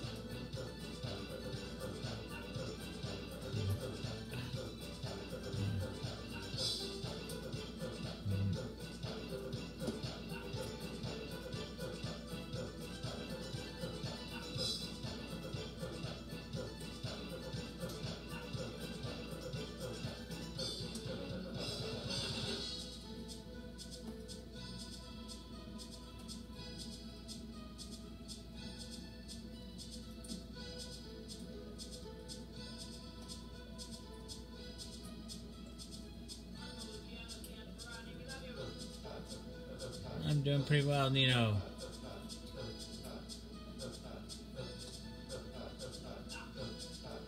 I ordered a book. It should be here any day now. Stephen King. No, Llanero. It's a sampling demo on the keyboard.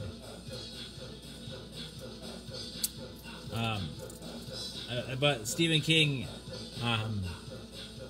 Nightmares and Dreamscapes is a book of short stories I remember really enjoying.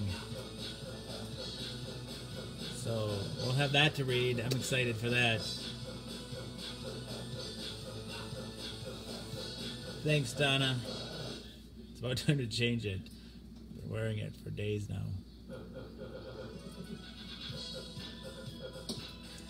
Oh well. Take it to Heg.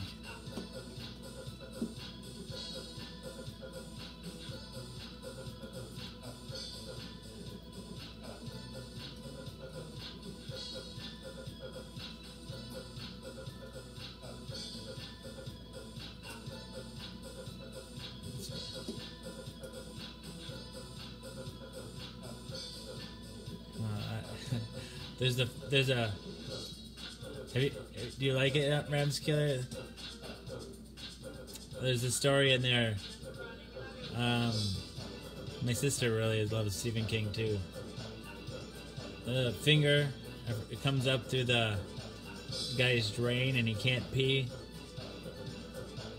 And I always had a shy bladder growing up. Dang it.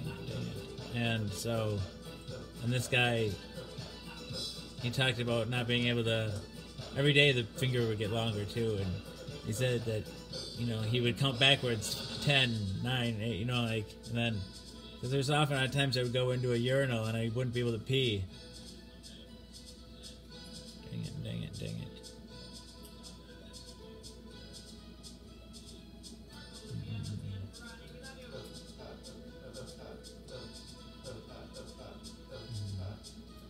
I think it'll be fun. I think it'll be fun. So that helped me. That short story helped me with my shy bladder.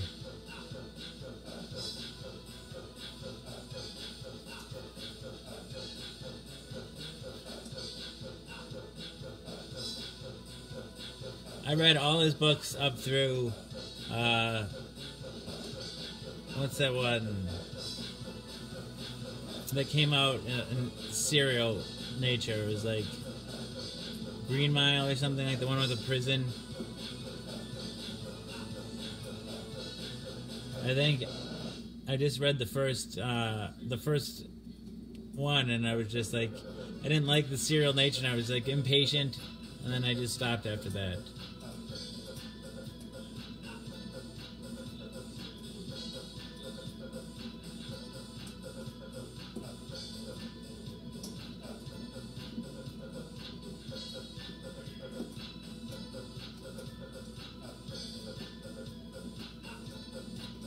Talking about sleep paralysis, Joseph.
Bye, Lisa.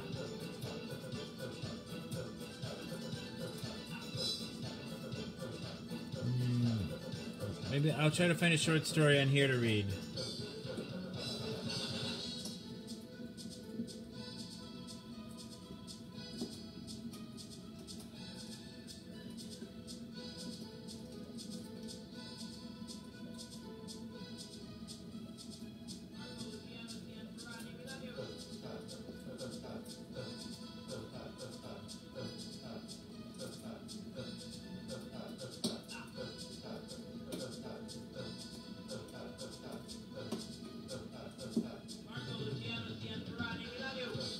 Let's read Kaleidoscope by Ray Bradbury.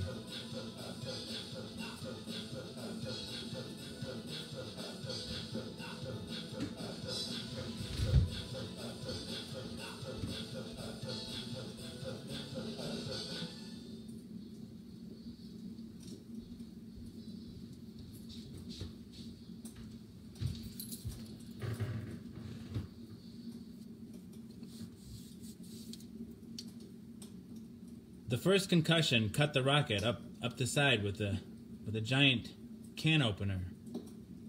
The men were thrown into space like a dozen wriggling silverfish. They were scattered into a dark sea, and the ship, in a million pieces, went on, a meteor swarm seeking a lost sun.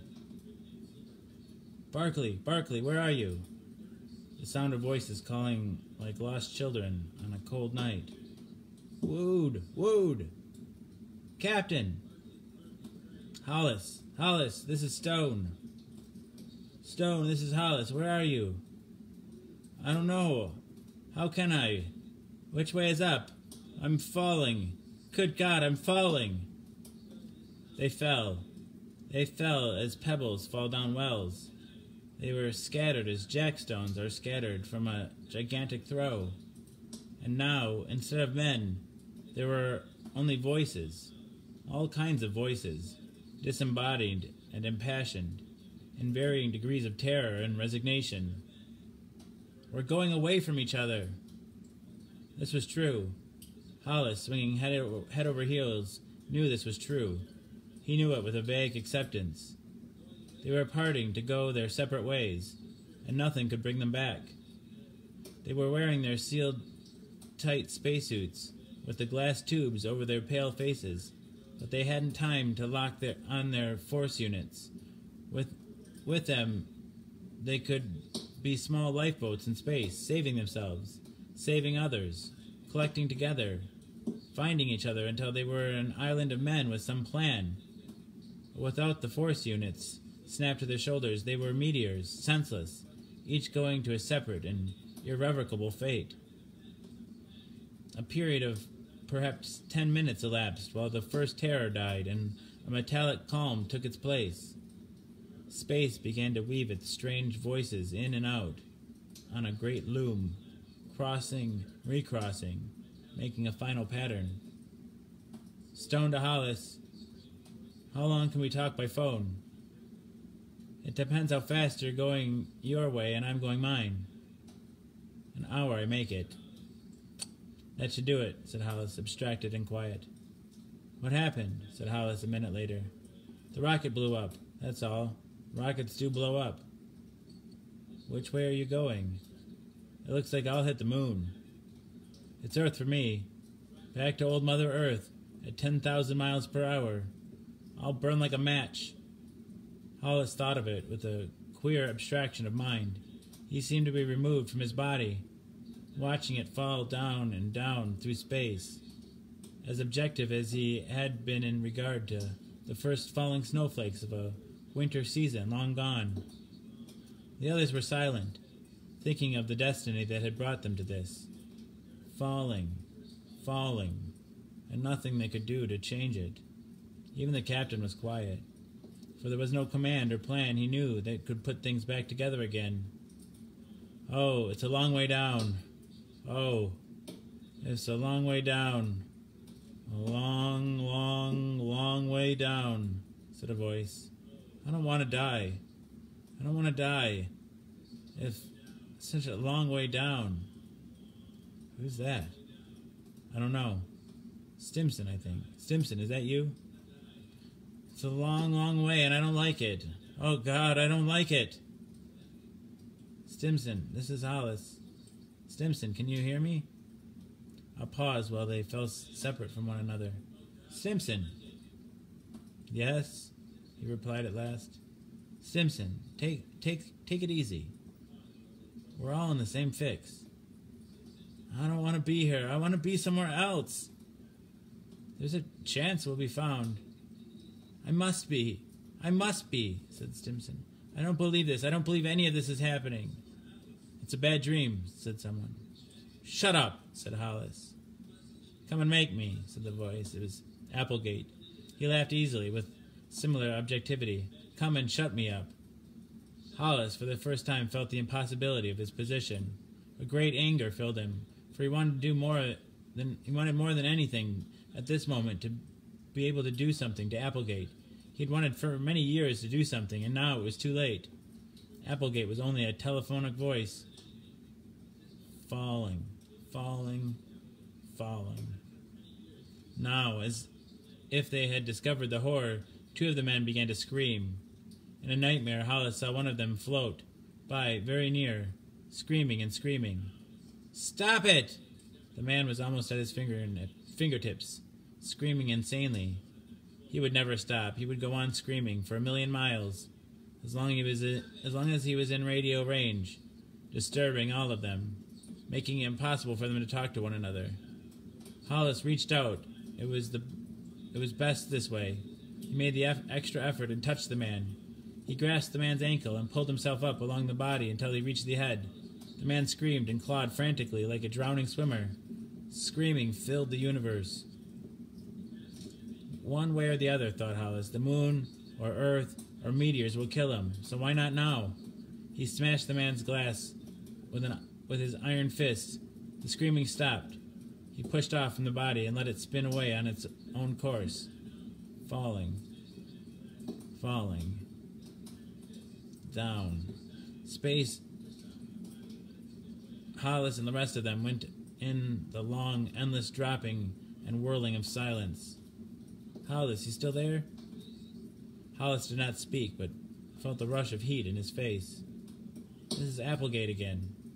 All right, Applegate. Let's talk. We haven't anything else to do. The captain cut in.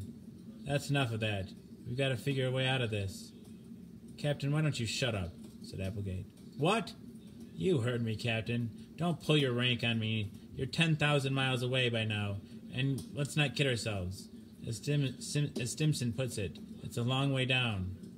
See here, Applegate. Can it? This is a mutiny of one. I haven't a damn thing to lose. Your ship was a bad ship, and you were a bad captain, and I hope you break when you hit the moon. I'm ordering you to stop. Go on, order me again. Applegate smiled across 10,000 miles. The captain was silent.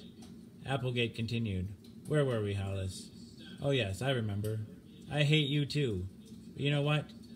You've known it for a long time. Hollis clenched his fists helplessly.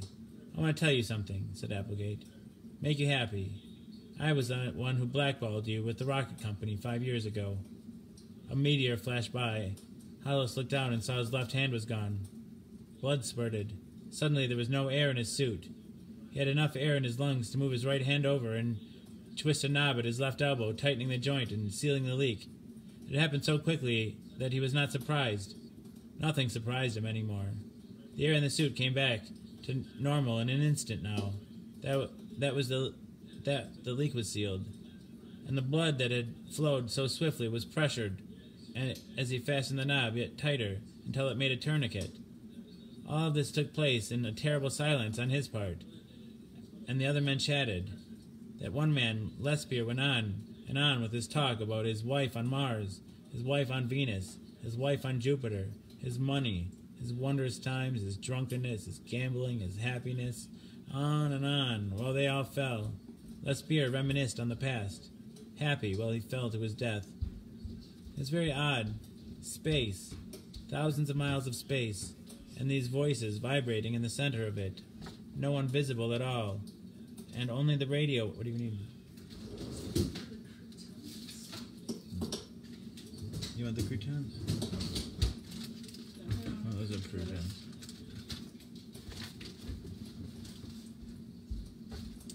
You found them? Yeah.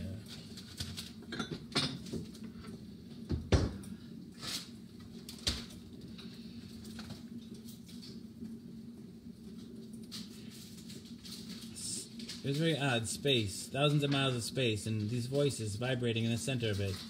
No one visible at all, and only the radio waves quivering and trying to quicken other men into emotion. Are you angry, Hollis? No, he was not. The abstraction has returned.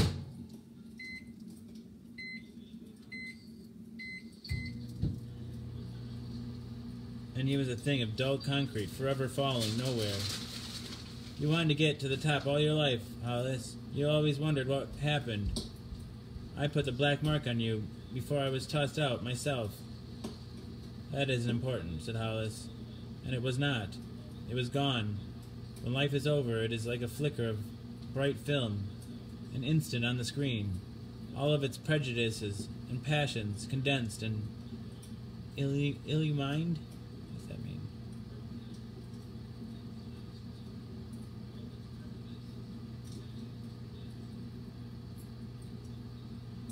Illumined. Literally light up, brighten. He moved her lamp so that her face was illumined. Enlighten someone spiritually or intellectually. All of its prejudices and passions condensed and illumined for an instant on space, and before you could cry out. There was a happy day. There was a bad one. There an evil face. There a good one. The film burned to a cinder. The screen went dark. From this outer edge of his life, looking back, there was only one remorse, and that was only that he wished to go on living. Did all dying people feel this way, as if they had never lived? Did life seem that short? Indeed, over and done before you took a breath. Did it seem this abrupt and impossible to everyone, or only to himself, here, now, with a few hours left to him for thought and deliberation? One of the other men, Lespierre, was talking. Well, I had me a good time. I had a wife on Mars, Venus, and Jupiter. Each of them had money and treated me swell. I got drunk, and once I gambled away $20,000. But you're here now, thought Hollis. I didn't have any of those feelings. When I was living, I was jealous of you, Lespierre. When I had another day ahead of me, I've envied your women, and your good times. Women frightened me, and I went into space, always wanting them, and jealous of you for having them, and money, and as much happiness as you could have in your own wild way. But now, falling here, with everything over, I'm not jealous of you anymore. Because if it's over for you as it is for me, and right now, if it's like it never was. Hollis craned his face forward and shouted into telephone. If it's all over, Lespierre. Silence. It's just as if it never was, Lespierre. Who's that? Lespierre's faltering voice. This is Hollis. He was being mean. He felt the meanness, the senseless meanness of dying. Applegate had hurt him. Now he wanted to hurt another. Applegate and space had wounded him. You're out here, Lespierre. It's weird. It's printed weird. It says if S all over. It keeps saying that. If S this, if this is all over. It's just as if it had never happened, isn't it? No. When anything's over, it's just like it never happened. Where's your life any better than mine? Now. Now is what counts. Is it any better? Is it? Yes, it's better. How? Because I got my thoughts. I remember, cried the Lespierre, far away, indignant, holding his memories to his chest with both hands. And he was right. With a feeling of cold water rushing through his head and body, Hollis knew he was right. There were differences between memories and dreams. He had only dreams of things he had wanted to do, while Lespierre had memories of things done and accomplished. And this knowledge began to pull Hollis apart with a slow, quivering precision. What good does it do you? He cried to Lespierre. Now, when things over, it's not good anymore. You're no better off than I. I'm resting easy, said Lespierre. I've had my turn. I'm not getting mean at the end like you. Mean? Hollis turned the word on his tongue. He had never been mean as long as he could remember in his life. He had never dared to be mean. He must have saved it all these years for such a time as this. Mean. He rolled the word into the back of his mind. He felt tears starting in his eyes and rolled down his face. Someone must have heard his gasping voice. Take it easy, Hollis. It was, of course, ridiculous. Only a minute before he had been giving advice to others, to Stimson. He had felt a braveness which he had thought to be the genuine thing, and now he knew that it had been nothing but shock and the objectivity possible in shock. Now he was trying to pack a lifetime of suppressed emotion into an interval of minutes. "I know how you feel, Hollis," said the spear, now 20,000 miles away, his voice fading. "I don't take it personally." "But aren't we equal?" he wondered. "The spear and I, here now. If things over, if it's done, and what good is it? You die anyway." But he knew he was rationalizing, for it was like trying to tell the difference between a live man and a corpse. There was a spark in one, and not in the other. An aura, a mysterious element. So it was the spear and himself. The spear had lived a good full life, and made him a different man now, and he, Hollis, had been as good as dead for many years. They came to death by separate paths, and in all likelihood, if there were lands of death, their kinds would be as different as night from day. The quality of death, like that of life, must be of an infinite variety, and if one has already died once, then what was there to look for in dying for good and all as he was now? It was a second later that he discovered his right foot was cut sheer away. It almost made him laugh. The air was gone from his suit again. He bent quickly, and there was blood, and the meteor had taken flesh and the suit away to the ankle. Oh, death in space was most humorous. It cut you away piece by piece, like a black and invisible butcher. He tightened the valve at his knee, his head whirling into pain, fighting to remain aware, and with the valve tightened, the blood retained, the air kept. He straightened up and went on falling, for what was all there was left to do. "Hollis?" Hollis nodded sleepily, tired of waiting for death. "This is Applegate again," said the voice. "Yes? I've had time to think. I listened to you. This isn't good. It makes us bad. This is a bad way to die. It brings all the bile out. You listening, Hollis?" "Yes. I lied a minute ago. I lied. I didn't blackball you. I don't know why I said that. Guess I wanted to hurt you. You seem the one to hurt. We've always fought. Guess I'm getting old fast and repenting fast. I guess listening to you be mean made me ashamed. Whatever the reason, I want you to know I was an idiot, too. There's not an ounce of truth in what I said. To hell with you." Hollis felt his heart to begin to work again. It seemed as if it hadn't worked for 5 minutes. But now all of his limbs began to take color and warmth. The shock was over, and the successive shocks of anger and terror and loneliness were passing. He felt like a man emerging from a cold shower in the morning, ready for breakfast and a new day. "Thanks, Applegate." "Don't mention it. Up your nose, you bastard." "Hey," said Stone. "What?" Hollis called from across space for Stone. Of all of them, he was a good friend. "I've got myself into a meteor swarm, some little asteroids." "Meteors?" "I think it's the Myrmidon cluster that goes out past Mars and in toward Earth, once every 5 years. I'm right in the middle. If it's like a big kaleidoscope, you get all kinds of colors and shapes and sizes. God, it's beautiful, all that metal." Silence. "I'm going with them," said Stone. "They're taking me off with them. I'll be damned." He laughed.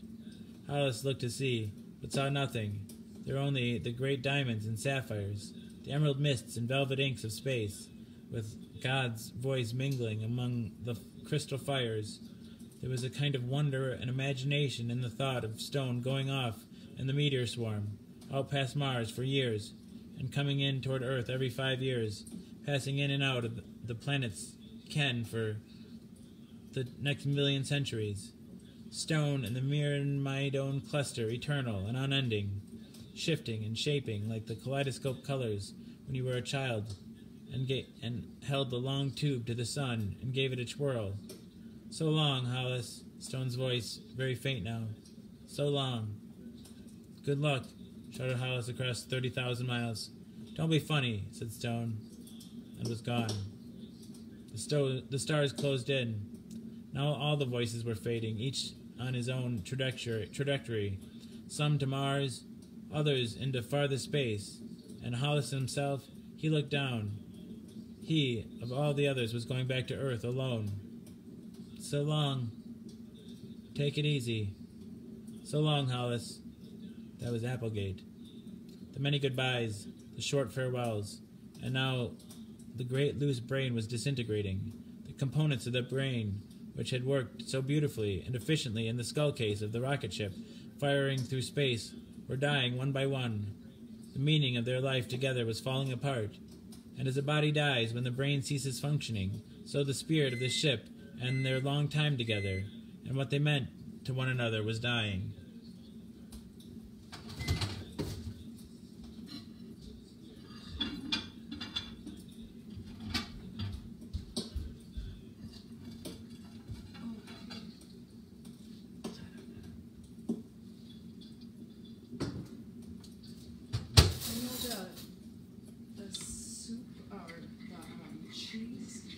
When you burnt it, it had like a chemical smell from the... Not a chemical smell, but it did have burnt smell. Yeah, I never want that on my stuff again.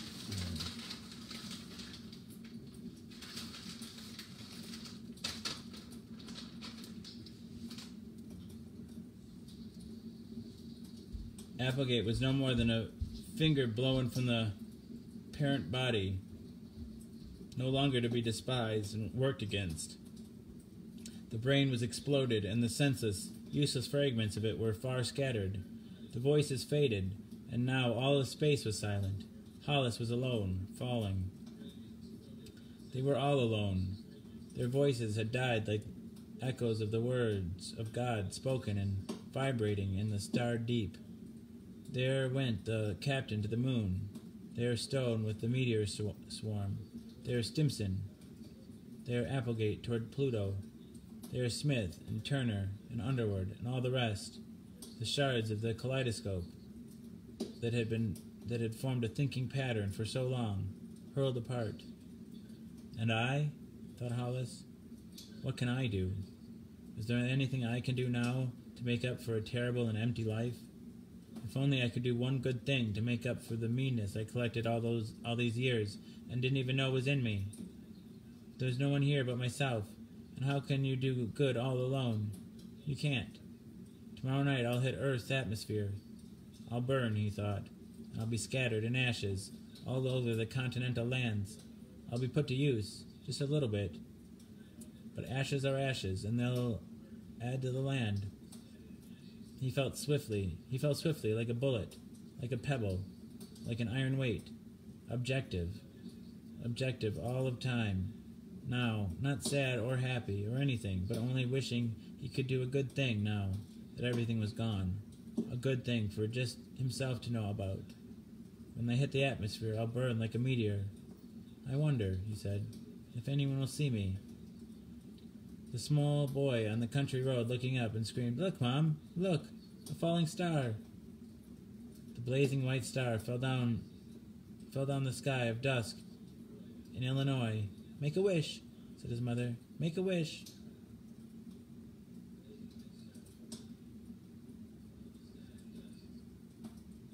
That was better than last night's.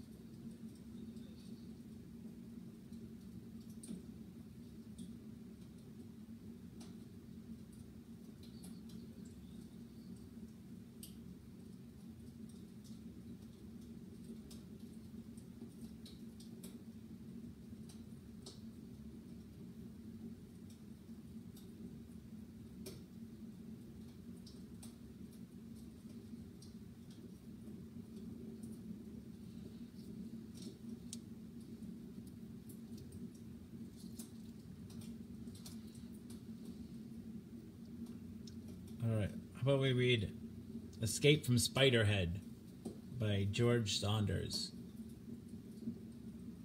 Escape from Spiderhead by George Saunders.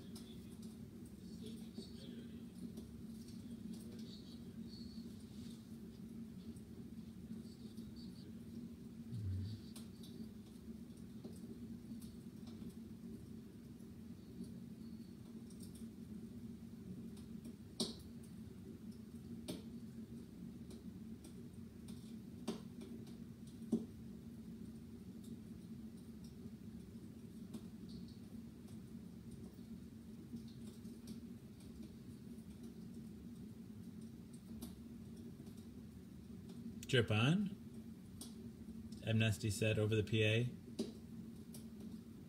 What's in it? I said.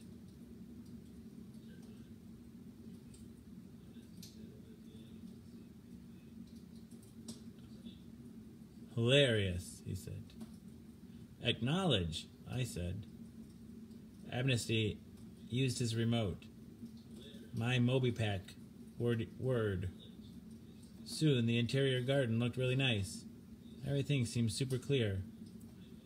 I said out loud, as I was supposed to, what I was feeling. Garden looks nice, I said. Super clear.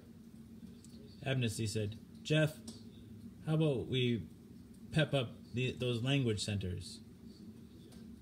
Sure, I said. Drip on, he said. Acknowledge, I said. He added some verbiluce, trademarked, capitalized, to the drip, and soon I was feeling the same things but saying them better. The garden still looked nice, but it was like the bushes were so tight seeming, and the sun made everything stand out. It was like any moment you expected some Victorians to wander in with their cups of tea. It was as if the garden had become a sort of embodiment of the domestic dreams, forever intrinsic to human consciousness. It was as if I could suddenly discern, in this contemporary vignette, the ancient corollary through which Plato and some of his contemporaries might have strolled. To wit, I was sensing the eternal in the ephemeral. I sat pleasantly engaged in these thoughts until the verbiluce began to wane, at which point the garden just looked nice again.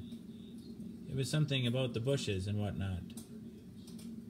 It made you just want to lay out there and catch rays and think your happy thoughts, if you get what I mean. Then whatever else was in the drip wore off, and I didn't feel much about the garden one way or the other. My mouth was dry, and my gut had that post-verbiluce feel to it. What's going to be cool about that one, Amnesty said, is, say, a guy has to stay up late guarding a perimeter, or is it at school waiting for his kid and gets bored, but there's some nature nearby, or say a park ranger has to work a double shift. That would be cool, I said. That's ED763, he said. We're thinking of calling it Nature Glide, or maybe Earth Admire. Those are both good, I said. Thanks for your help, Jeff, he said. Which is what he always said. Only a million years ago, I said. Which is what I always said. Then he said, exit the interior garden now, Jeff. Head over to the small workroom number 2. Into small workroom number 2, they sent this pale, tall girl. What do you think? Amnesty said over the PA. Me? I said, or her? Both, Amnesty said. Pretty good, I said. Fine, you know, she said. Normal. Amnesty asked us to rate each other more quantifiably as per pretty as per sexy. It appeared we liked each other about average, i.e. no big attraction or revulsion either way. Amnesty said, Jeff, drip on? Acknowledge, I said. Heather, drip on? He said. Acknowledge, Heather said. Then we looked at each other like, what happens next?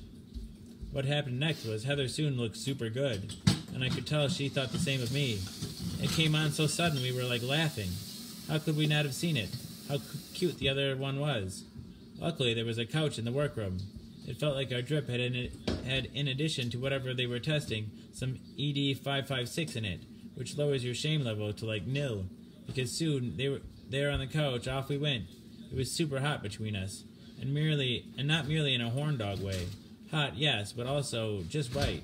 Like if you dreamed of a certain girl all your life, and all of a sudden there she was, in your domain. Jeff, Amnesty said, I'd like your permission to pep up your language centers. Go for it, I said, under her now. Drip on, he said. Acknowledge, I said.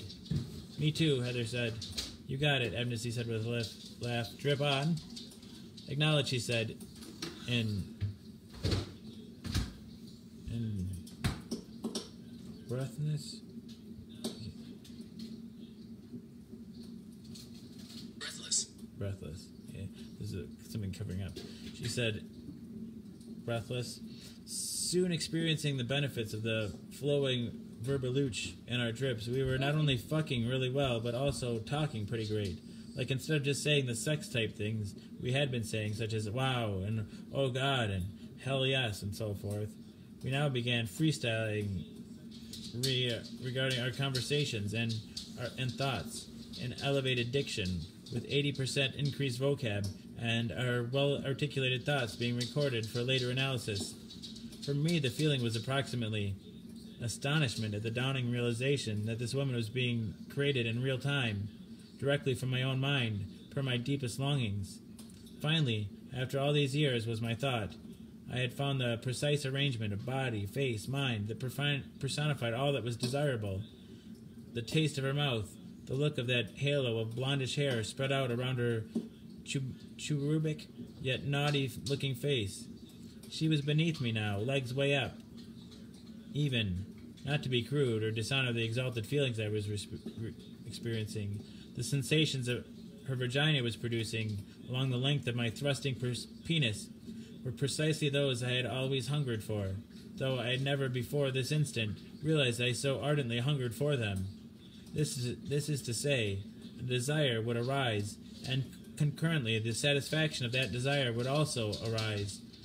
It was as if, A, I longed for a certain heretofore untasted taste, until B, said longing became nearly unbearable, at which time, C, I found a morsel of food with that exact taste already in my mouth, perfectly satisfying my longing. Every utterance, every adjustment of posture, I have to let Sophie out.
Every utterance, every adjustment of posture bespoke the same thing.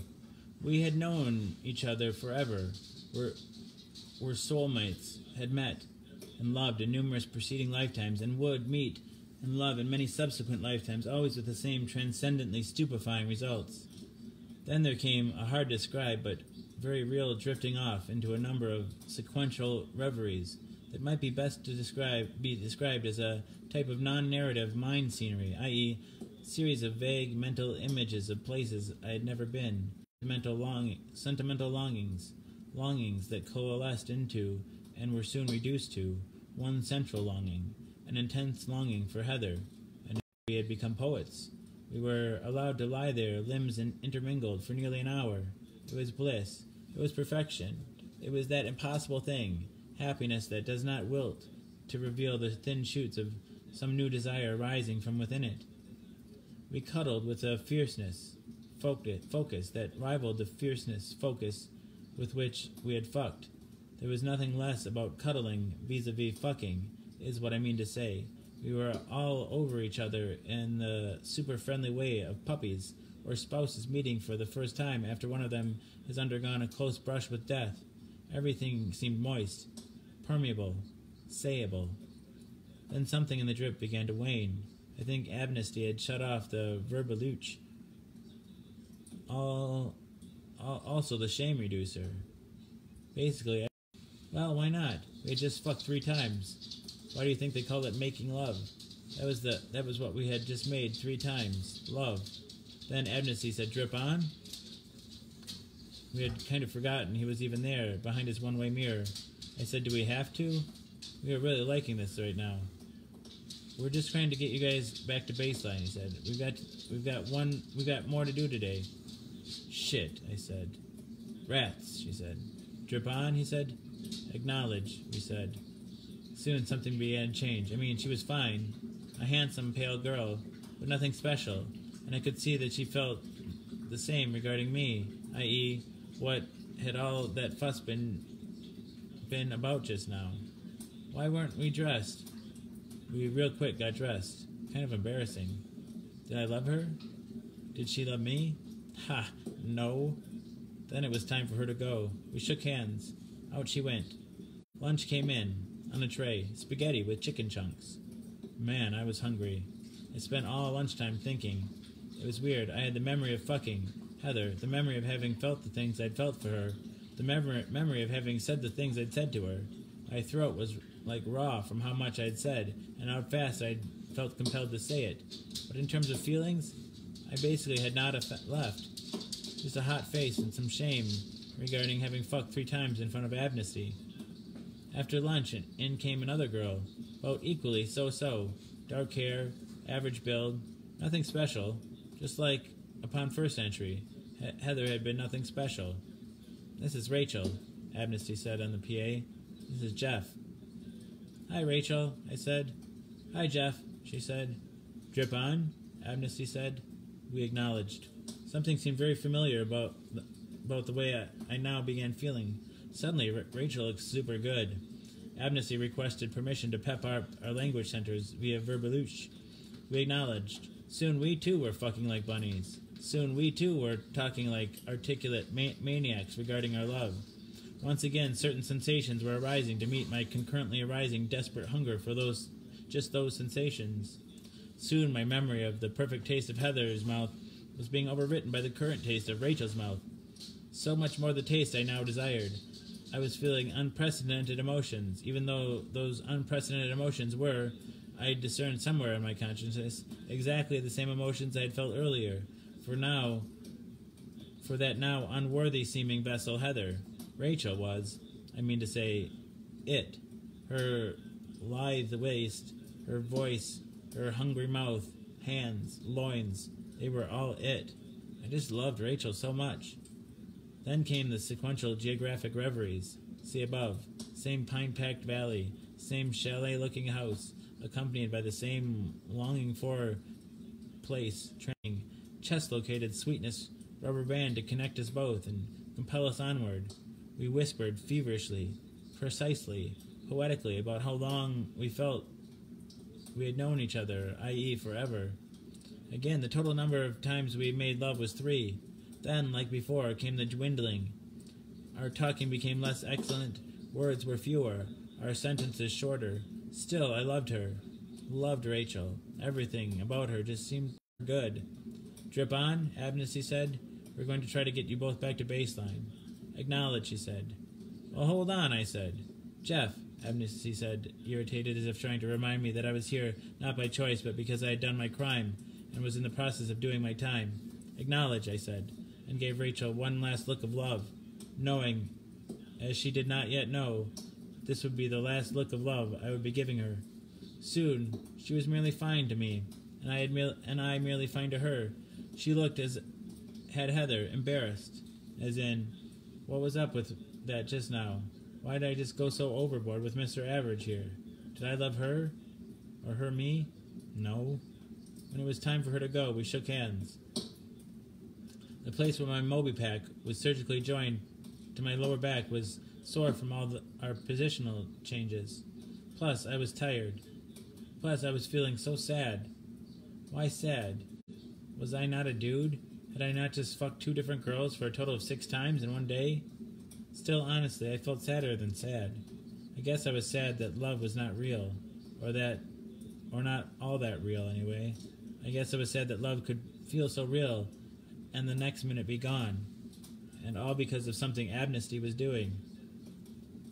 After snack, Amnesty called me into control.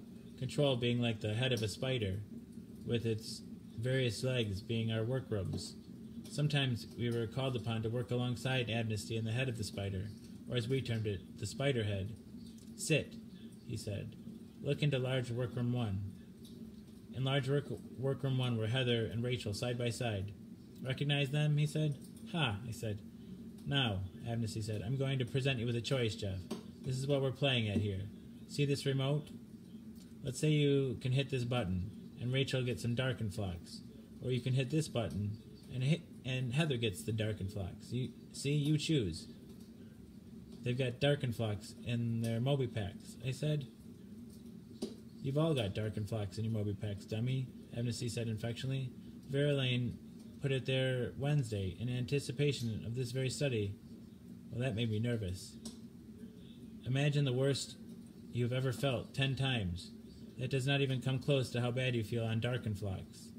The time it was administered to us in orientation, briefly for demo purposes, at 1/3 the dose now selected on Amnesty's remote. I have never felt so terrible. All of us were moaning, heads down, like, how could we ever have felt life was worth living? I do not like to think about that time. What's your decision, Jeff? Abney said. Is it Rachel getting the Darkenfloxx or Heather? I can't say, I said. You have to, I said. He said. I can't, I said. Any residual fondness. It wasn't like I liked them both. I honestly felt completely neutral toward both. It was exactly as if I'd never seen, much less fucked, either one. They had really succeeded in taking me back to baseline, I guess I'm saying. But having once been Darkenfloxx, I didn't want to do that to anyone. Even if I didn't like the person very much, even if I hated the person, I still wouldn't want to do it. 5 seconds, Amnesty said. I can't decide. I said, it's random. Truly random, he said. Okay, I'm giving the Darkenfloxx to Heather. I just sat there. No, actually, said I'm giving it to Rachel. Just sat there.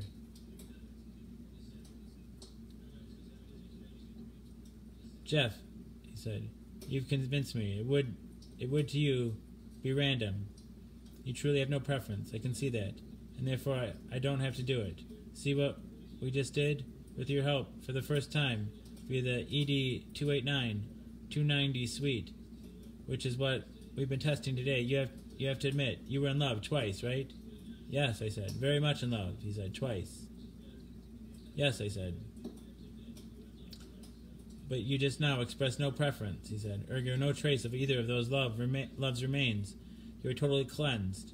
We brought you high, laid you low, and now here you sit.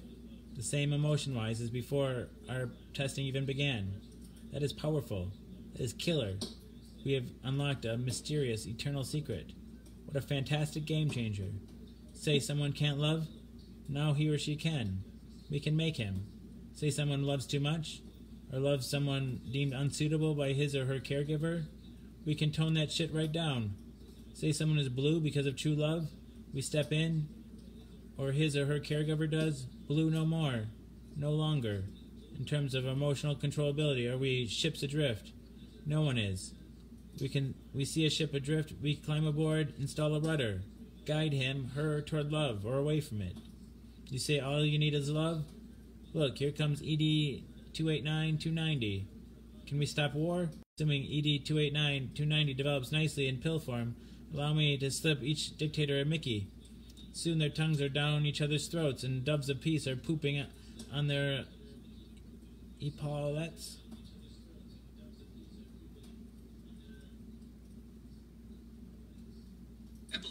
Epaulets. An ornamental shoulder piece on the item of clothing. Or depending on the dosage, they may... That's it, gals. Thanks, Amnesty said on the PA. And they left, neither of them knowing how close they had come to getting Darkenfloxxed out their wing-wangs. Verlaine took them on their way back, the back way, i.e., not through the Spiderhead, but via the back alley, which is not really an alley, just a carpeted hallway leading back to our domain cluster. I've been sorry about it right away, and then got sorry about it ever since, and was so sorry now so sorry about it that him rubbing it in my face did not make me one bit sorry. It just made me think of him as being kind of a dick. Can I go to bed now? I said. Not yet, Abness, he said. It's hours to go before you sleep. Then he went into small workroom 3, where some dude I didn't know was sitting. Rogan, the dude said. Jeff, I said. What's up, he said. Not much, I said. We sat tensely for a long time, not talking. Maybe 10 minutes passed. We got some rough customers in here. I noted that Rogan had a tattoo of a rat on his neck. A rat that had just been knifed and was crying. But even though it tears, it was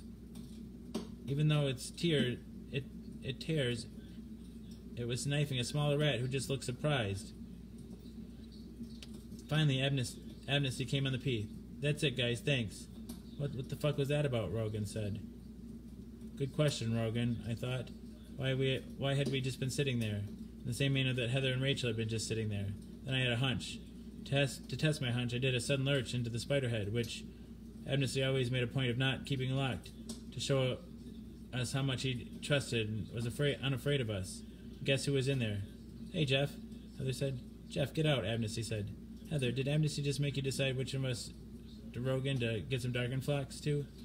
Yes, Heather said. She must have been on some Veritalk, because she spoke the truth in spite of Amnesty's withering, silencing glance. Did you recently fuck Rogan, Heather, in addition to me? And also fall in love with him as you did with me? Yes, she said. Heather, honestly, Amnesty, put a sock in it. Heather looked around for a sock. Veritalk, making one quite literal. Back in my domain, I did the math. Heather had fucked me 3 times. Heather had also fucked Rogan 3 times, since in the same design in the name of design consistency, Amnesty would have given Rogan and me equal relative doses of Vivistiff. And yet, speaking of design consistency, there was still one shoe to drop. If I knew Amnesty, always a stickler in terms of data, symmetry wouldn't Amnesty also need Rachel to decide who to Darkenflox, i.e. me or Rogan?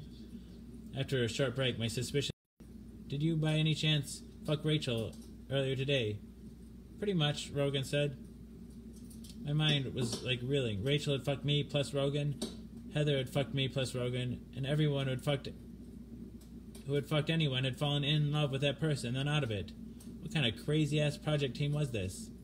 I mean, I had been on some crazy-ass project teams in my time, such as the one where the drip had something in it that made hearing music exquisite, and hence when some Shostakovich was piped in, actual bats seemed to circle my domain, or the one where my legs became totally numb and I found I could still stand 15 straight hours at a fake cash register, miraculously suddenly able to do extremely hard division problems in my mind. But of all my crazy-ass project teams, this was by far the most crazy-assed. I could not help but wonder what tomorrow would bring. Except today it wasn't over. I was again called into small workroom number 3 and was sitting there when this unfamiliar guy came in. I'm Keith, he said, rushing over to shake my hand. He was a tall southern drink of water, all teeth and wavy hair. Jeff, I said. Really nice meeting you, he said. Then we sat there not talking. Whenever I looked over at Keith, he would gleam his teeth at me and shake his head all wry, as if to say, odd job of work, isn't it? Keith, I said, do you by any chance know 2 chicks named Rach and Heather? I sure as heck do, Keith said, and suddenly his teeth had a leering quality to them. Did you by any chance have sex with both Rachel and Heather earlier today? 3 times each, I said. What are you, man, a dang psychic? Keith said, you're blowing my mind. I admit it. Jeff, you're totally donking with our experimental design integrity, Amnesty said. So either Rachel or Heather is sitting in the Spiderhead right now, trying to decide. Decide what? Keith said. Which of us to Darkenflox, I said. Eek! Keith said, and now his teeth looked scared.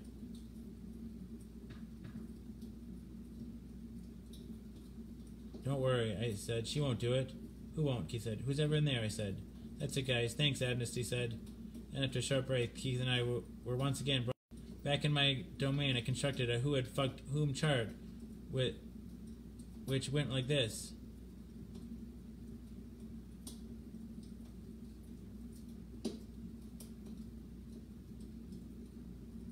Amnesty came in.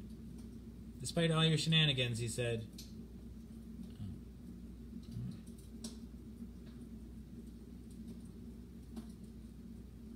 Rogan and Keith had exactly the same reaction as you did, and as Rachel and Heather did. None of you, at the critical moment, could decide whom to Darkenflox, which is super. What does that mean? Why is it super? It means that ED-289-290 is the real deal. It can make love. It can take love away. I'm most inclined to start naming the process. Those girls did it 9 times each today, I said. Peace for all, he said. Love inclined. You seem pissy. Are you pissy? Well, I feel a little jerked around, I said. You feel jerked around because you still have feelings of love for one of the girls? That would need to be noted? Anger, possessiveness, residual sexual longing? No, I said. You honestly don't feel miffed that a girl for whom you felt love was then funked by 2 other guys? And not only that, she felt exactly the same quantity of love for those guys as she had felt for you? Or in the case of Rachel, was about to feel for you at the time she funked Rogan? I think it was Rogan. She may have funked Keith first. Then penultimately, I'm vague on the order of operations. I could look it up, but think deeply on this. I thought deeply on it. Nothing, I said. Well, it's a lot to sort through, he said. Luckily, it's night. Our day is done. Anything else you want to talk about? Anything else you're feeling? My penis is sore, I said. Well, no surprise there, he said. Think how those girls must feel. I'll send some Verlaine cream, and I'll send Verlaine in some cream. Soon Verlaine came in with some cream. Hi, Verlaine, I said. Hi, Jeff, he said. You want to put this on yourself, or you want me to do it? I'll do it, I said. Cool, he said. And I could tell he meant it. Looks painful, he said. It really is, I said. Must have been pretty good at the time.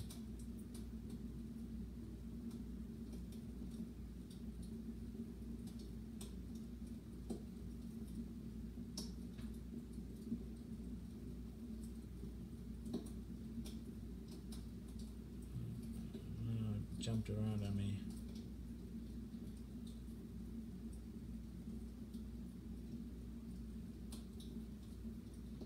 Must have been pretty good at the time, though, he said. His words seemed to be saying he was envious, but I could see in his eyes,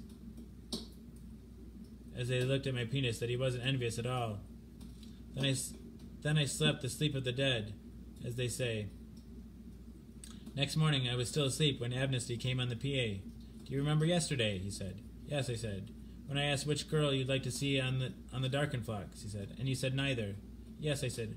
Well, that wasn't good enough for me, he said. But that was good enough for me, he said, but apparently not good enough for the protocol committee. Not good enough for the 3 horsemen of anality. Come in here, let's get started. We're going to need to do a kind of confirmation trial.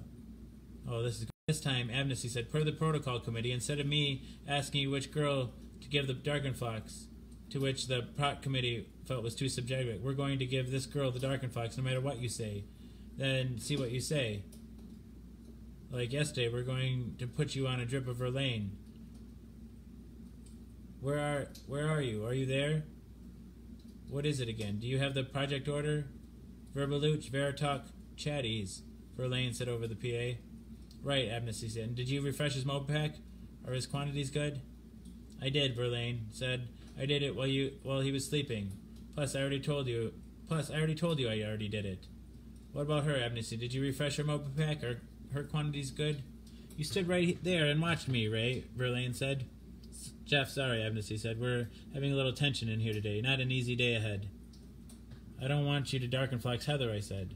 Interesting, he said. Is that because you love her? No, I don't want you to Darkenflox anybody. I know what you mean, he said. That is so sweet. Then again, is this confirmation trial about what you want? Not so much. What it's about is us recording what you say as you observe Heather getting Darkenfloxed. For 5 minutes. 5-minute trial. Here we go. Drip on? I did not say. Acknowledge. You should feel flattered, Amnesty said. Did we choose Rogan, Keith? No. We deemed your level of speaking more commensurate with our data needs. I did not say acknowledge. Why so protective of Heather, Amnesty? One would almost think you loved her. No, I said. Do you even know her story? He said. You don't. You legally can't. Does it involve whiskey gangs and fanticide? I can't say.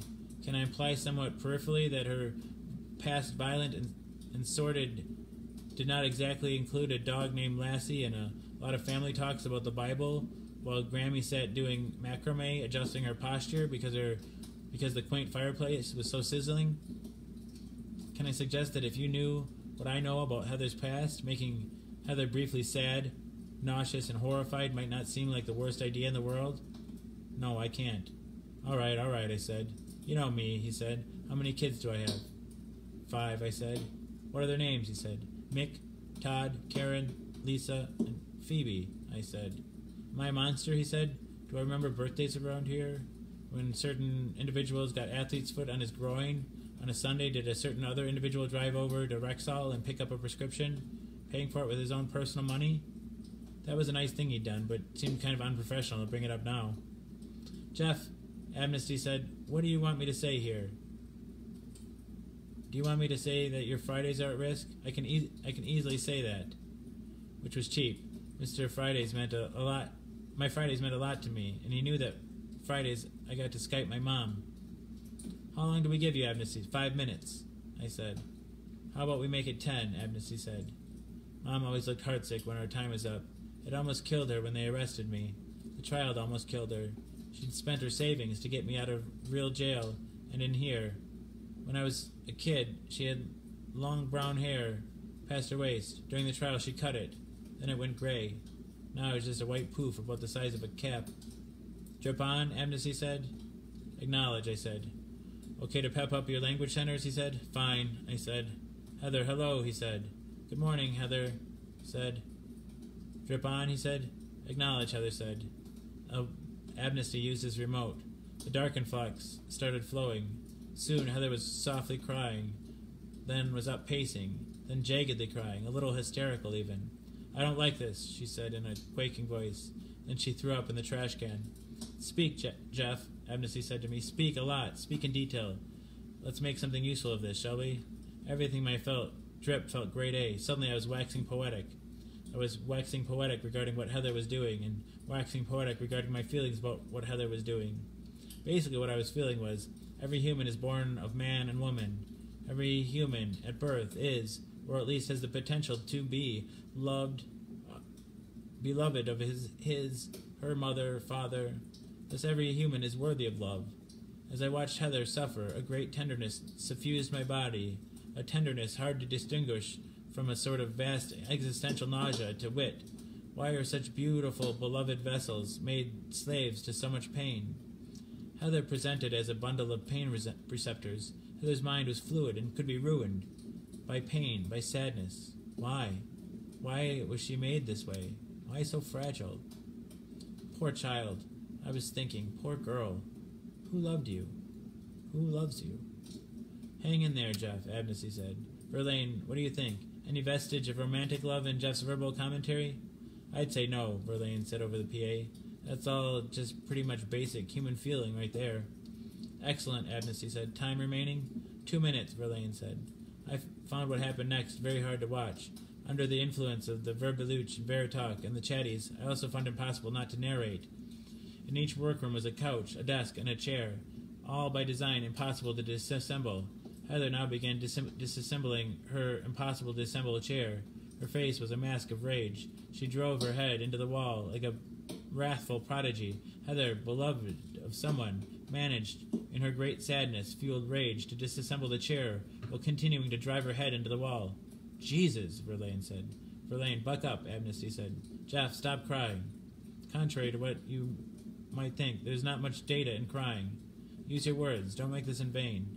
I used my words. I spoke volumes.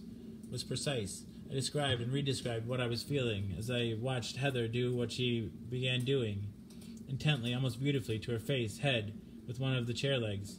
In his defense, Amnesty was in not such great shape himself, breathing hard, cheeks candy red as he tapped the screen of his iMac, non-stop with a pen, something he did when he was stressed. Time, he finally said, and cut the darkened flex off with his remote. Fuck, get in there, Verlaine. Hustle it. Verlaine hustled into a small workroom, too. Talk to me, Sammy, Amnesty said.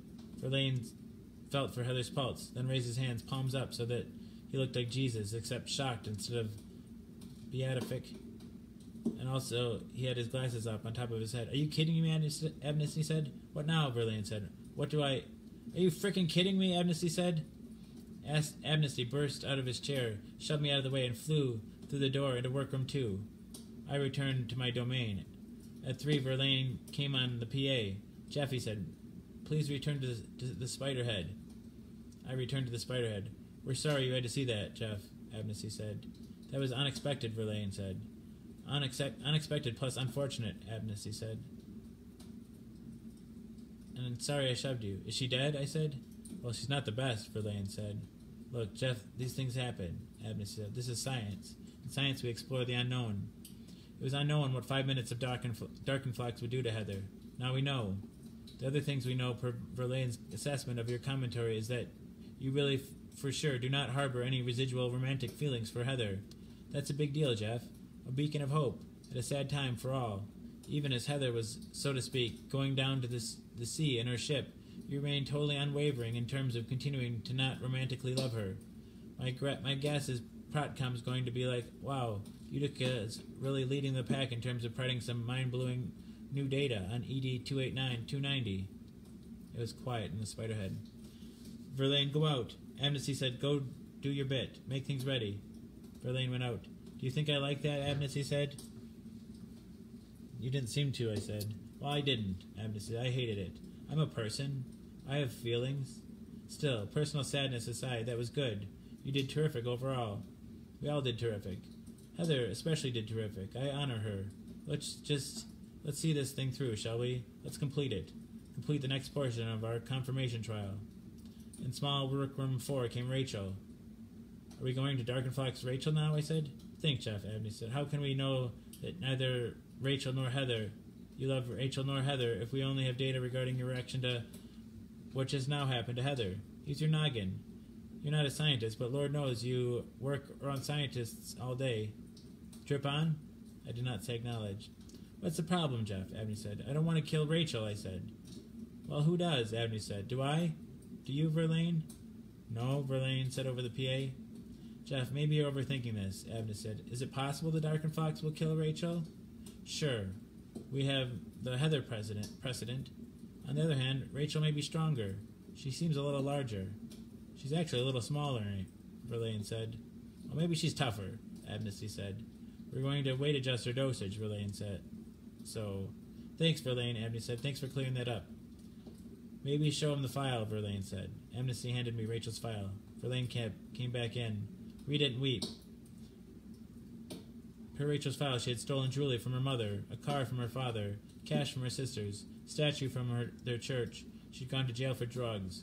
After 4 times in jail for drugs, she'd gone to rehab for drugs, then to rehab for prostitution, then to what they call rehab refresh, for people who had been in rehab so many times they're basically immune. But she must have been immune to the rehab refresh, too, because after that, her biggie, a triple murder, her dealer, the dealer's sister, and the dealer's sister's boyfriend. Reading that made me feel a little funny that we'd fucked, and I'd loved her. But I still didn't want to kill her. Jeff, Amnesty said, I know you've done a lot of work on this with Mrs. Lacey, on killing and so forth, but this is not you. This is us. It's not even us, Verlaine said. It's science. The mandate of science, Amnesty said, plus the dictates. Sometimes science sucks, Verlaine said. On the other hand, Jeff, Amnesty said, a few minutes of unpleasantness for Heather. Rachel, Verlaine said. A few minutes of unpleasantness for Rachel, Amnesty said. Years of relief for literally tens of thousands of underloving or overloving folks. Do the math, Jeff, Verlaine said. Being good in small ways is easy, Amnesty said. Doing the huge good things, that's harder. Drip on, Verlaine said. Jeff? I did not say acknowledge. Fuck it, enough, Amnesty said. Verlaine, what's the name of that one? The one where I give him an order and he obeys it. Docile Ride, Verlaine said. Is there Docile Ride in his mobile pack? There's Docile Ride in every mobile pack, Verlaine said. Does he need to say acknowledge? Abney said. Docile Ride, a Class C. So, Verlaine said. See that? Makes no sense. 0 cents, Abney said. What good's an obedience drug if we need permission to use it? We just need a waiver, Verlaine said. How long does that shit take? Abney said, what? We fax it, Albany. They fax us back, Verlaine said. Come on, make haste, Abney said. They went out, leaving me alone in the Spiderhead. It was sad. It gave me a sad, defeated feeling to think they'd be back and would docile ride me. And I'd say acknowledge, smiling agreeably the way a person does on docile ride. And then Darkenflex would flow into Rachel, and I would begin describing in that rapid, robotic way one describes on Verbeluche, Veritalk, and Chatties the things Rachel would, at the time, begin doing to herself. It was like all I had to do was to be a killer was sit there and wait, which was a hard pill to swallow after my work with Mrs. Lacey.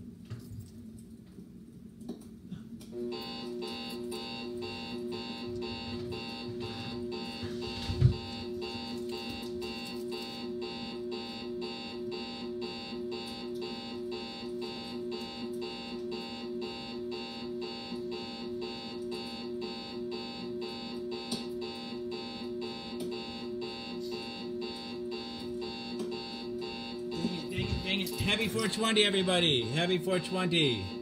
Dang it. Dang it.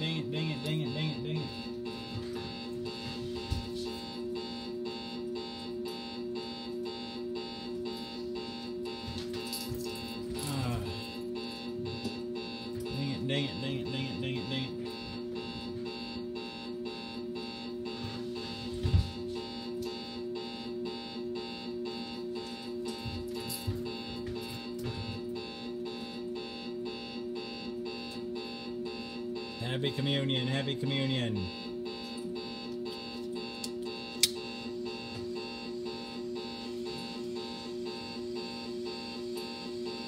What's going on here?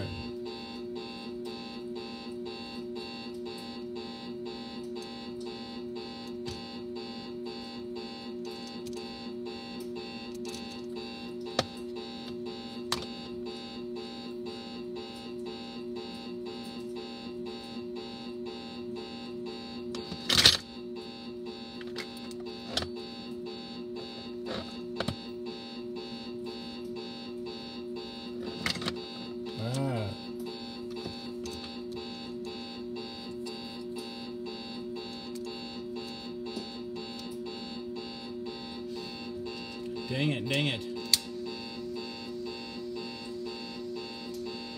Happy belated 420.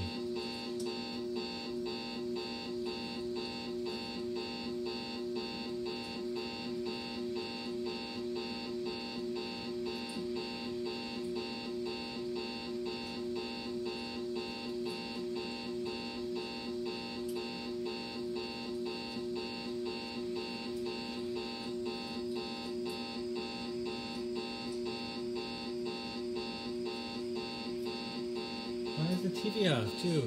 What? Yeah. Did you turn the TV off? Never mind.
a hard pill to swallow after my work with Mrs. Lacey. Back to the story here. Violence finished, anger no more. She'd make me say over and over. Then she'd have me do a detailed remembering regarding my fateful night. I was 19. Mike Apple was 17. We were both wasto. All night he'd been giving me grief. He was smaller, younger, less popular. Then we were out in front of Frizzy's, rolling around on the ground. He was quick. He was mean. I was losing. I couldn't believe it. I was bigger, older, yet losing. Around us, everybody was watching. Watching was basically everybody we knew. Then he had me on my back. Someone laughed. Someone said, "Shit, poor Jeff." Nearby was a brick. I grabbed it, glanced Mike in the head with it, then was on top of him. Mike gave. That is, there on his back, scalp bleeding, he gave by shooting me a certain look. Dude, come on. We're not all that serious about this, are we? We were. I was. I don't even know why I did it. It was like, with the drinking and the being a kid and nearly losing, I'd been put on a drip called like temper burst or something. Insta rage. Life ruiner. Hey guys, hello, Rachel said. What are we up to today? There was her fragile head, her undamaged face, one arm lifting a hand to scratch a cheek, legs bouncing with nerves, peasant skirt bouncing too, clogged feet crossed under the hem. Soon, all that would be just a lump on the floor. I had to think. Why were they going to Darkenflux? Rachel. So they could hear me describe it. If I wasn't here to describe it, they wouldn't do it. How could I make it so I wouldn't be here? I could leave. How could I leave? There was only one door out of the Spiderhead, which was auto-locked. On the other side was either Barry or Hans with that electric wand called the Discus Stick. Could I wait until Amnesty came in, wonk 'em, try to race past Barry and Hans, make a break for the main door? Any weapons in the Spiderhead? No, just Amnesty's birthday mug, a pair of running shoes, a roll of breath mints, his remote. His remote. What a dope. That was supposed to be on his belt at all times. Otherwise, one of us might help ourselves to whatever we found in the inventory directory in our mobile packs. Some Bon Viv, maybe some Bliss Time or Speeder Up, some Darkenflux. Jesus, that was one way to leave. Scary, though. Just then, in small workroom number 4, Rachel, I guess, thinking the Spiderhead empty, got up and did some happy little shuffle, like she was some cheerful farmer chick who just stepped outside to find the hick she was in love with coming up the road with a calf under his arm or whatever. Why was she dancing? No reason. Just alive, I guess. Time was short. The remote was well labeled. Good old Verlaine. I used it, dropped it down the heat vent in case I changed my mind, then stood there I can't believe I just did that. My mobile pack word. The Darkenflux flowed. Then came the horror, worse than I'd ever imagined. Soon my arm was about a mile down the heat vent. Then I was staggering around the Spiderhead, looking for something, anything. In the end, here's how bad it got. I used a corner of the desk. What's death like? You're briefly unlimited. I sailed right out through the roof, and hovered above it, looking down. Here was Rogan, checking his neck in the mirror. Here was Keith, squatting in his underwear. Here was Ned Riley. Here was Beach Troper. Here was Gail Orley. Stefan DeWitt. Killers all bad, I guess. Although, in that instant, I saw it differently. At birth, they'd been charged by God with the responsibility of growing into total fuck-ups. Had they chosen this? Was it their fault? As they tumbled out of the womb? Had they aspired, covered in placental blood, to grow into harmers, dark forces, life-enders?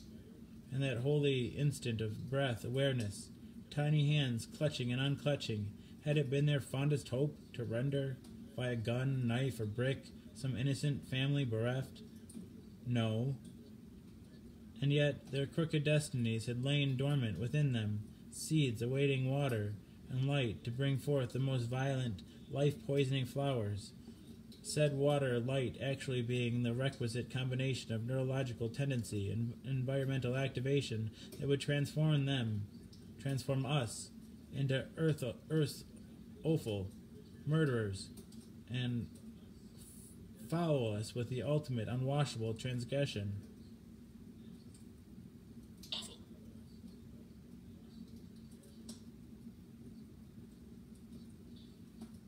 Offal, or offal, the entrails and internal organs of an animal used as food.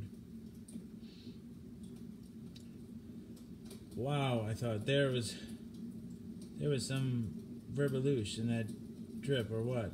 But no, this was all me now. I got snagged, found myself stuck on a facility gutter, and squatted there like an airy gargoyle. I was there, but was also everywhere. I could see it all, a clump of leaves in the gutter beneath my see-through foot. Mom, poor Mom at home in Rochester, scrubbing the shower, trying to cheer herself via thin, hopeful humming.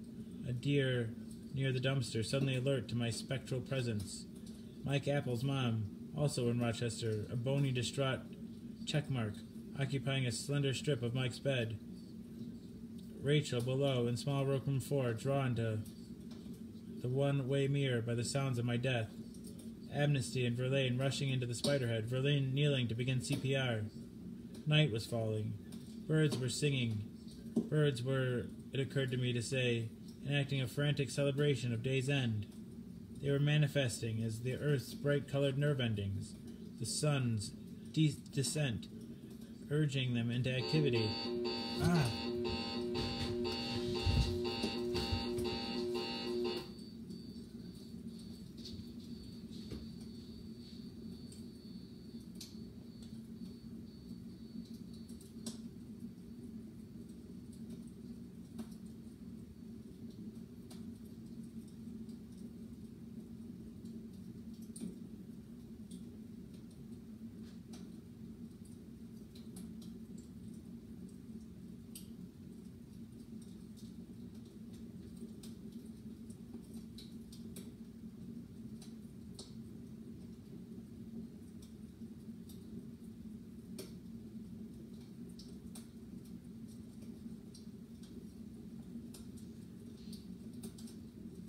Filling them individually with life nectar.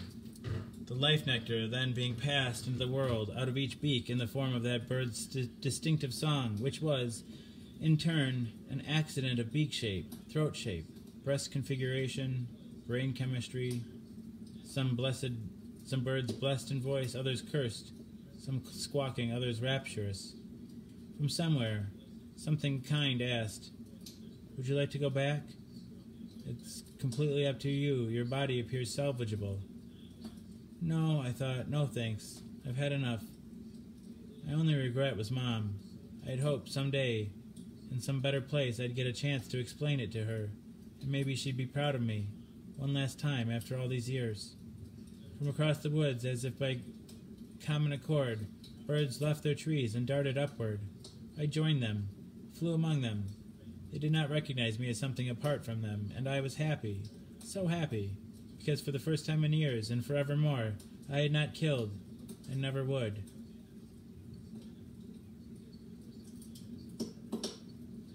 The end.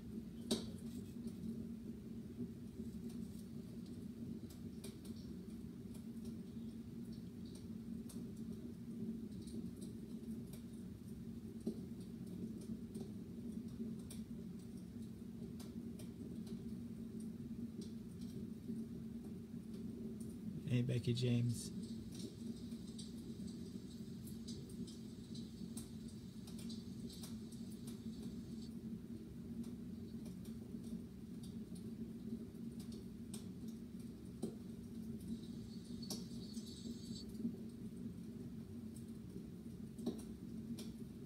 Well, the timer isn't right on my phone here.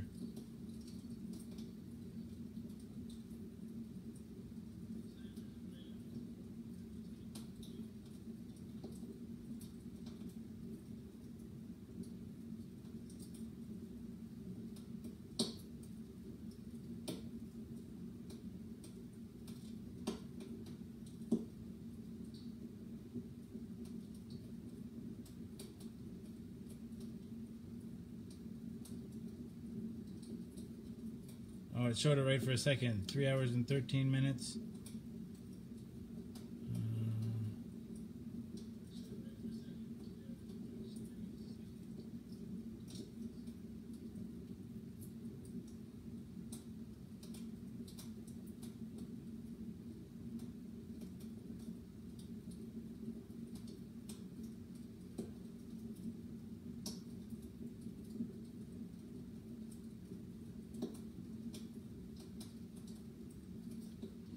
Set a timer for 37 minutes. Okay, your timer is set for 37 minutes.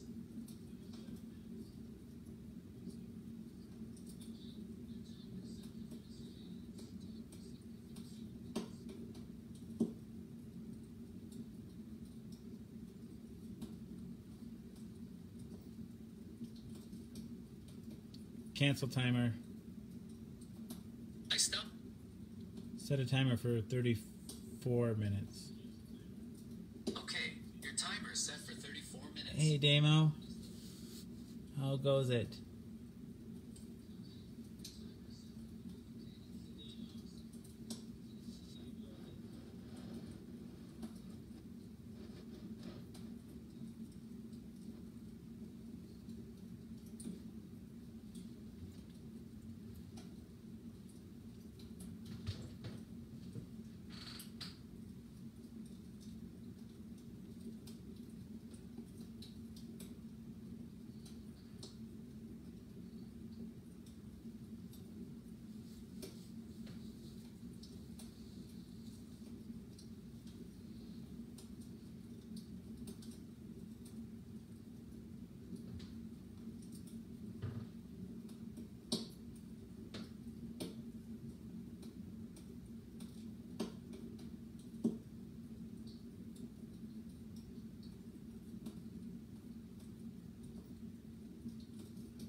Oh, this is a fun one. Monkey's Paw by... oh yeah, to the end of the show. Your favorite part, Damo. By W.W. Jacobs. It's like classic and like all like every Tales from the Dark Side or every whatever is a version of this, right?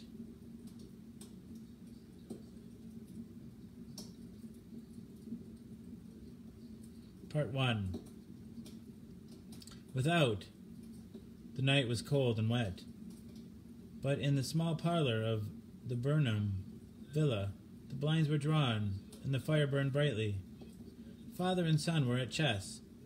The former possessed ideas about the game involving radical chances, putting his king into such sharp and unnecessary perils that it even provoked comment from the white-haired old lady knitting placidly by the fire. "Hark at the wind," said Mr. White, who, having seen a fatal mistake after it was too late, was amiably desirous of preventing his son from seeing it. "I'm listening," said the latter, grimly surveying the board as he stretched out his hand. "Check." "I should hardly think that he's come tonight," said his father, with his hand poised over the board. "Mate," replied the son. "That's the worst of living so far out," bawled Mr. White, with a sudden and unlooked-for violence.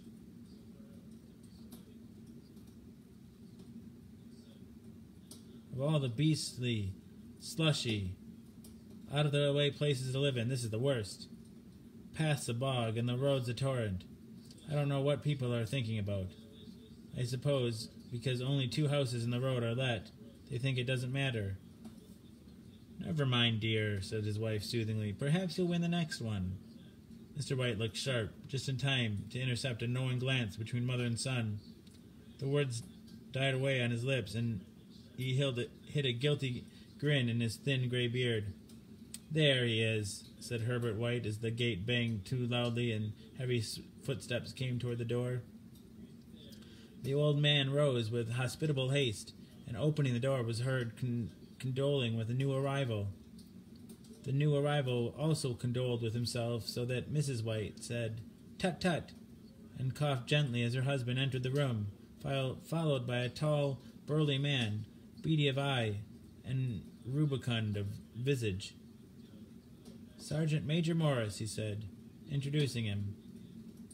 The sergeant major took hands and, taking the proffered seat by the fire, watched contentedly as his host got out whiskey and tumblers and stood a small copper kettle on the fire.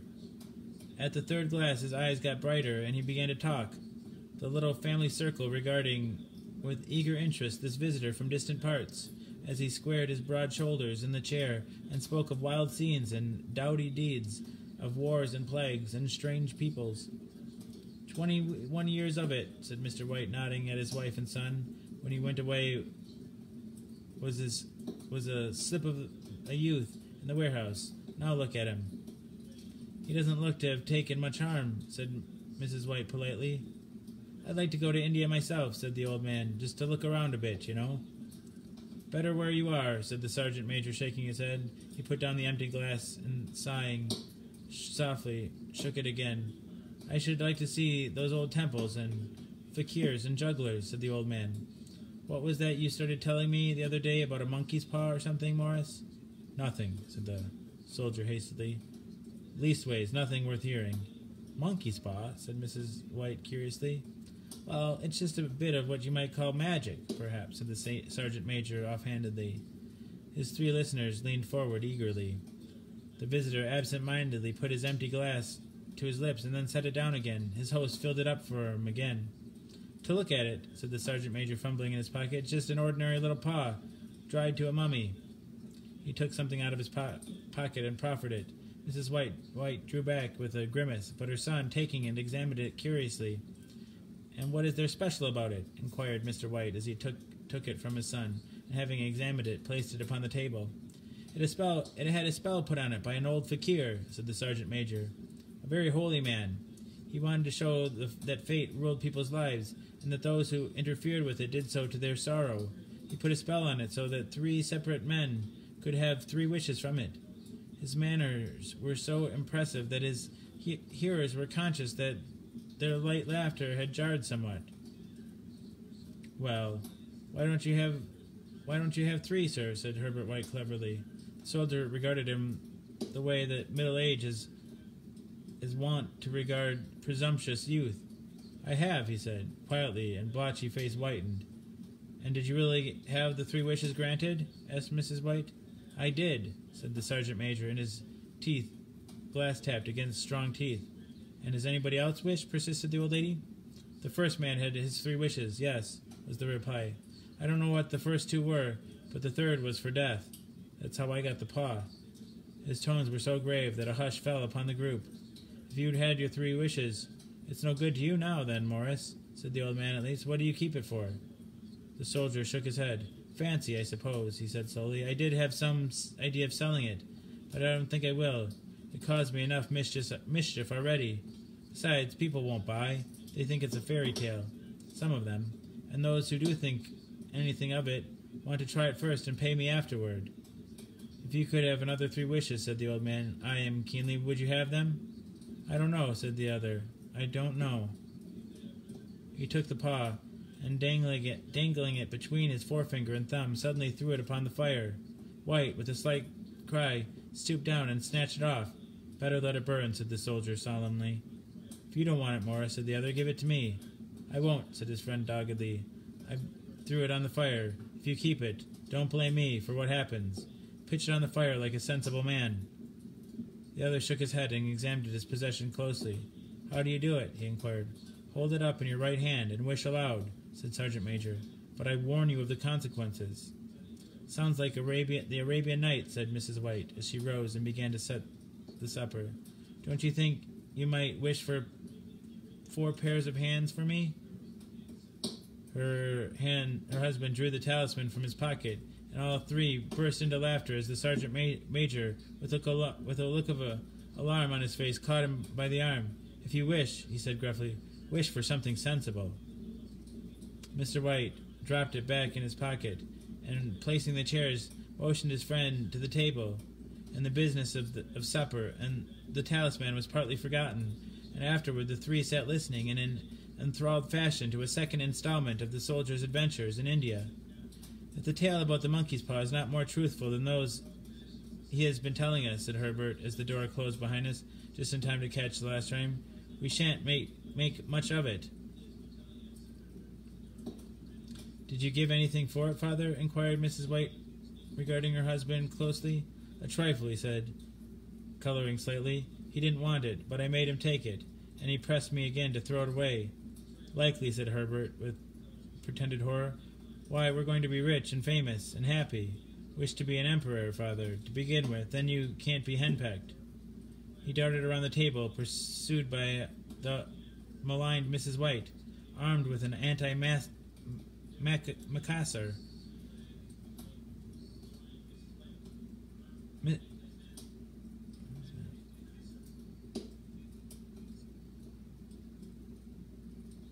Piece of a cloth put over the back of a chair to protect it from grease and dirt, or as an ornament.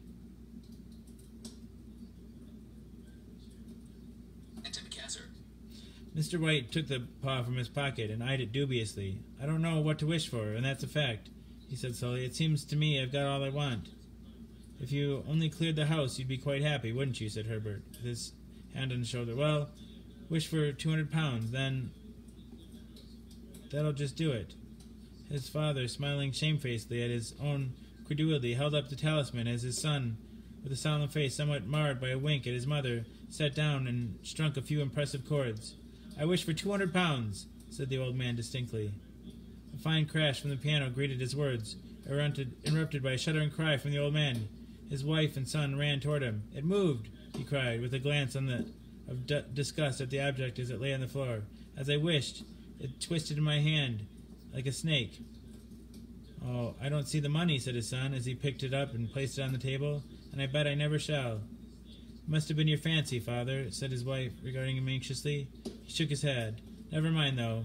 There's no harm done, but it gave me a shock all the same. They sat down by the fire again while the two men finished their pipes. Outside the wind was higher than ever, and the old man started nervously at the sound of the door banging upstairs. Silence unusual and depressing settled on all three, which lasted until the old couple rose to retire for the rest of the night. I expect you'll find the cash tied up in a big bag in the middle of your bed, said Herbert, as he bade them good night, and something horrible squatting on top of your wardrobe, watching you as you pocket your ill-gotten gains. He sat alone in the darkness, gazing at the dying fire and seeing faces in it. The last was so horrible and so simian that he gazed at it in amazement. He got so vivid that with a little uneasy laugh he felt on the table for a glass containing a little water to throw over it. His hand grasped the little monkey's paw, and with a little shiver he wiped his hand on his coat and went up to bed. Part 2. In the brightness of the wintry sun next morning, as it streamed over the breakfast table, he laughed at his fears. There was an air of prosaic wholesomeness about the room which it had lacked on the previous night, and the dirty, shriveled little paw was pitched on the sideboard with a carelessness which beckoned no great belief in its virtues. I suppose all old soldiers are the same, said Mrs. White. The idea of our listening to such nonsense. How could wishes be granted in these days? As if they could. How could 200 pounds hurt you, father? Might drop on his head from the sky, said the frivolous Herbert. Morris said that things happen so naturally, said his father, that you might, if you wished, attribute it to coincidence. Well, don't break into the money before I come back, said Herbert, as he rose from the table. I'm afraid it'll turn you into a mean, avaricious man.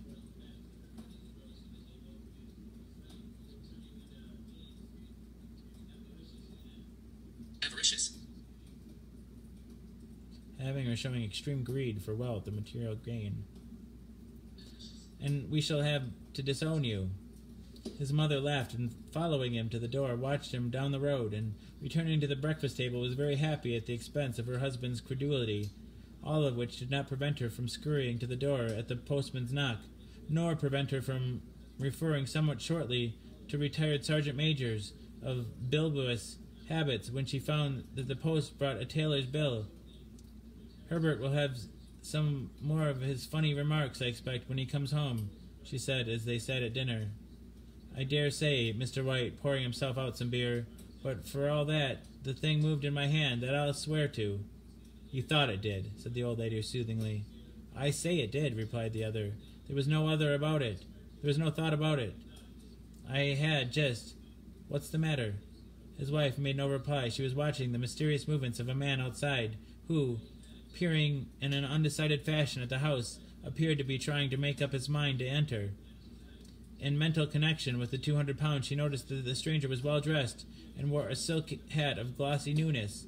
3 times he paused at the gate and then walked on again. The 4th time he stood with his hand upon it, and then, with sudden resolution, flung it open and walked up the path.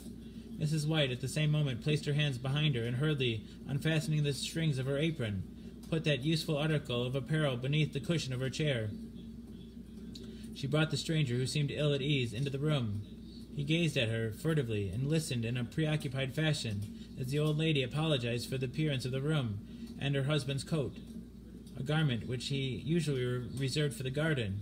She then waited as patiently as her sex would permit for him to broach his business, but he was at first strangely silent. Patiently as her sex would permit. I was asked to call, he said at last, and stooped and picked a piece of cotton from his trousers. I come from Ma and Megan's. The old lady started. Is anything the matter? She asked breathlessly. Has anything happened to Herbert? What is it? What is it? Her husband interposed. There, mother, she said hastily. Sit down. Don't jump to conclusions. You've not brought bad news, I'm sure. And eyed the other wistfully. I'm sorry, began the visitor. Is he hurt? Demanded the mother wildly. The visitor bowed in assent. Badly hurt, he said quietly, but he's not in any pain. Oh, thank God, said the old woman, clasping her. Thank God for that. She broke off as the sinister meaning of the assurance dawned on her, and she saw the awful confirmation of her fears in the other's averted face. She caught her breath, and turning to her slower-witted husband, laid her trembling hand on his. There was a long silence. He was caught in the machinery, said the visitor at length in a low voice. Caught in the machinery? Repeated White in a dazed fashion. Yes.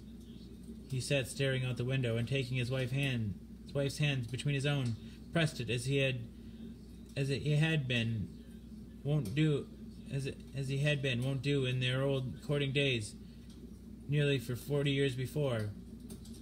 He was the only one left to us, he said, turning gently to the visitor. It is hard. The other coughed, and rising, walked slowly to the window. The firm wishes me to convey their sincere sympathy with you in your great loss, he said, without looking round.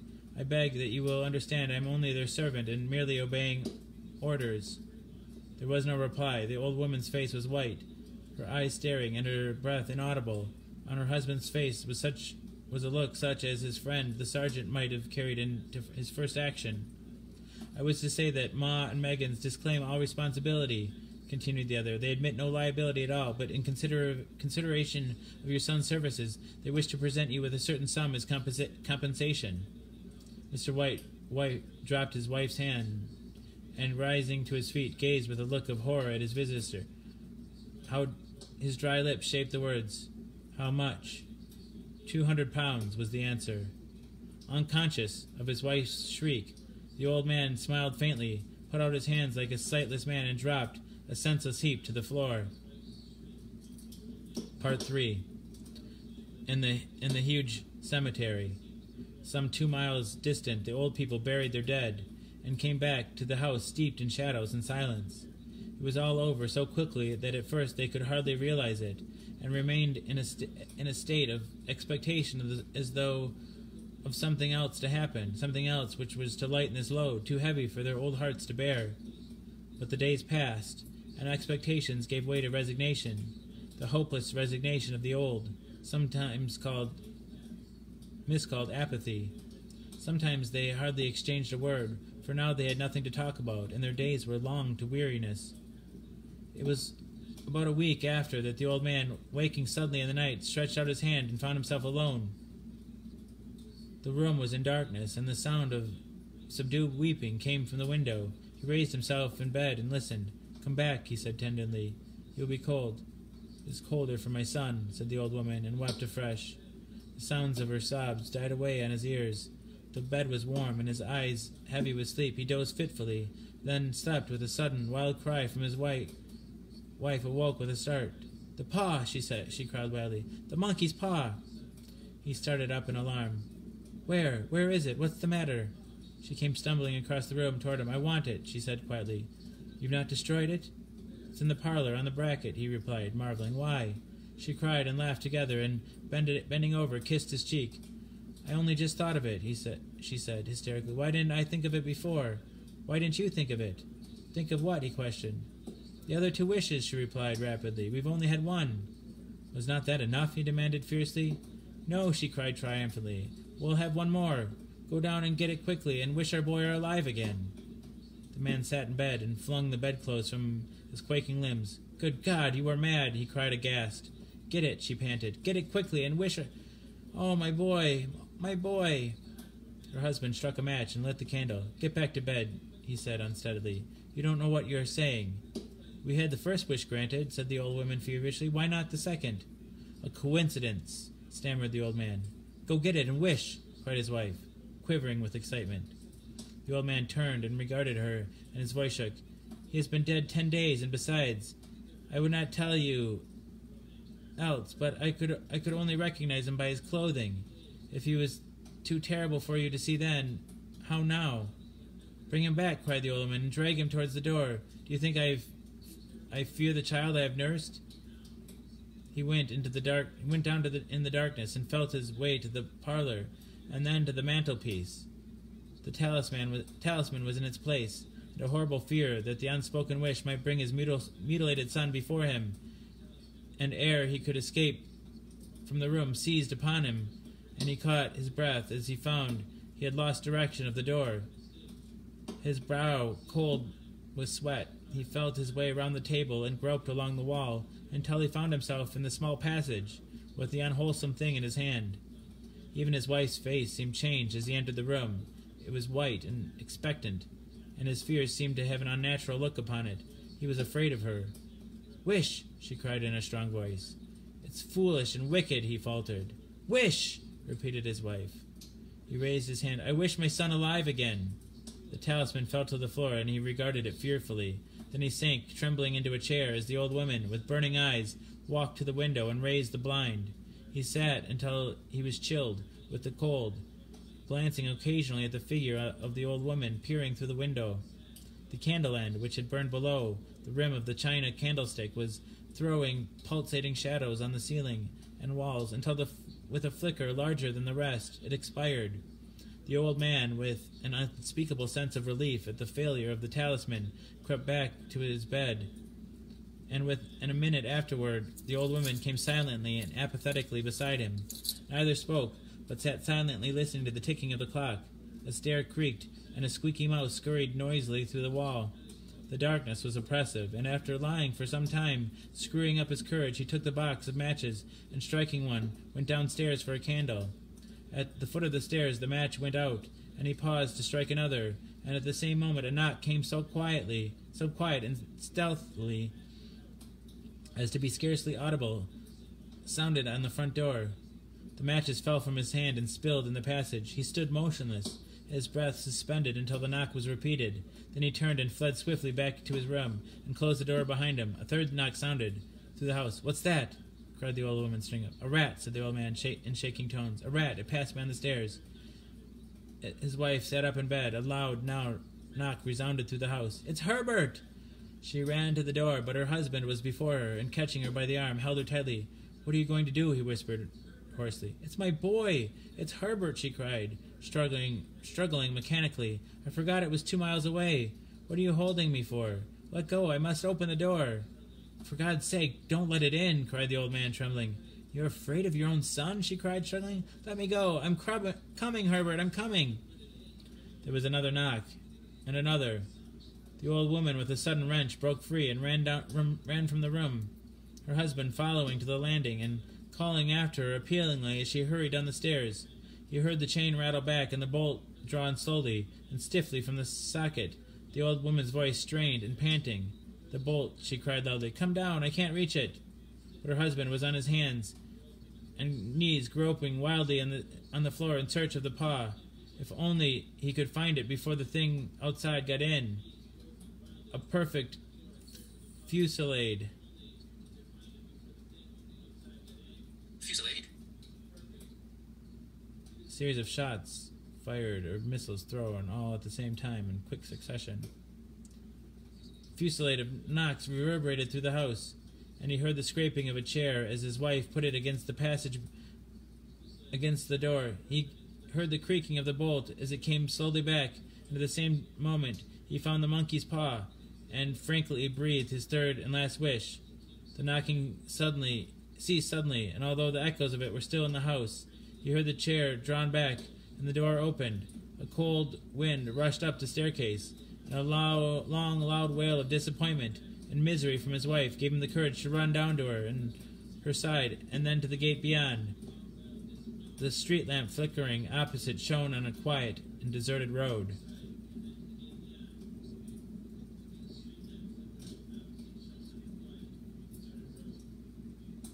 The end. Good night, Sonia.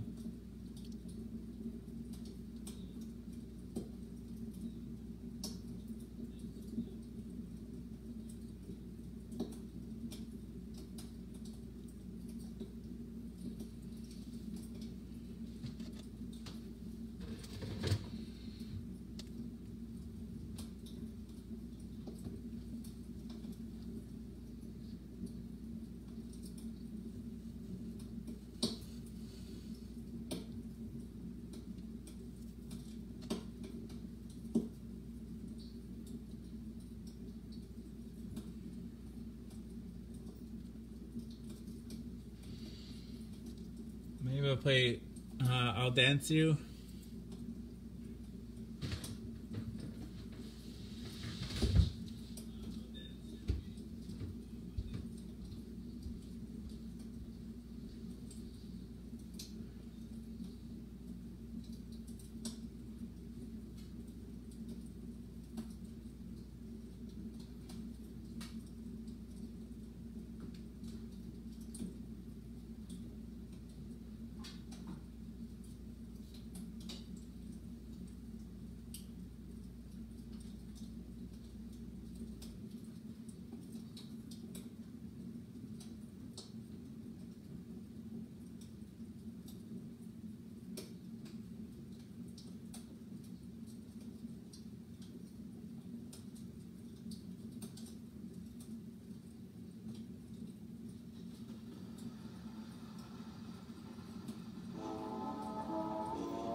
In just a breathless moment now, the violin will sound.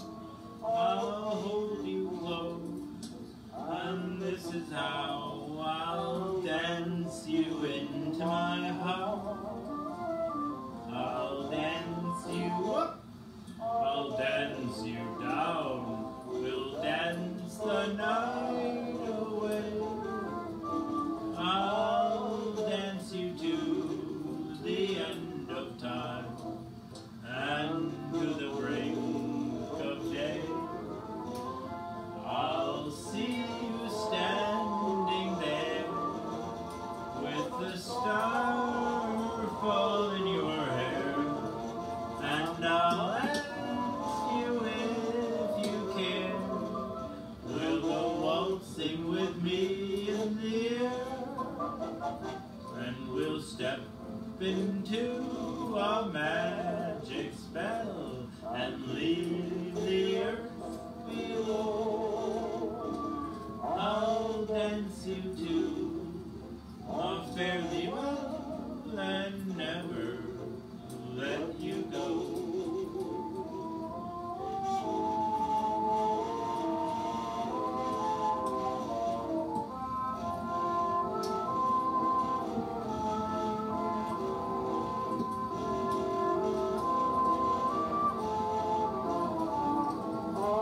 Hold you close, and this is how I'll dance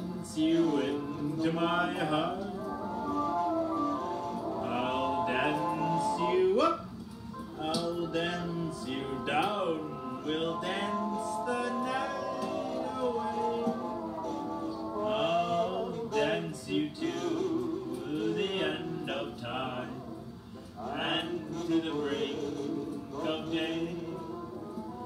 I'll see you standing there with the star fall in your hair, and I'll ask you if you care.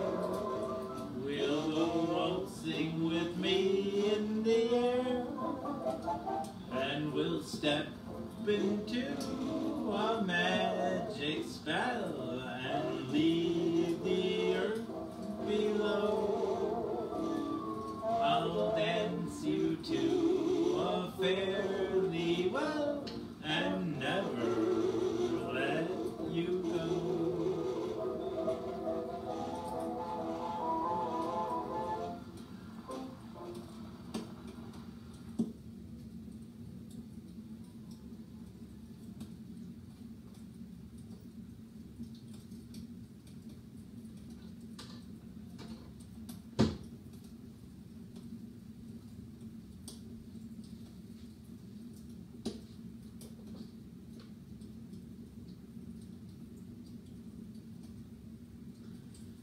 Good night, old friends and new. Good night, old friends and new. Hey, for real. Good night, old. Good night, old friends and new.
My kids' school is closed for the day. Good night, Scott.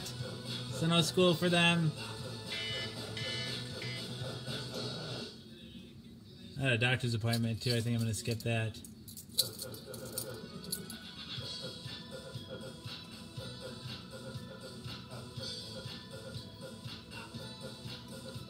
Good night, Damo. Good night, Scott.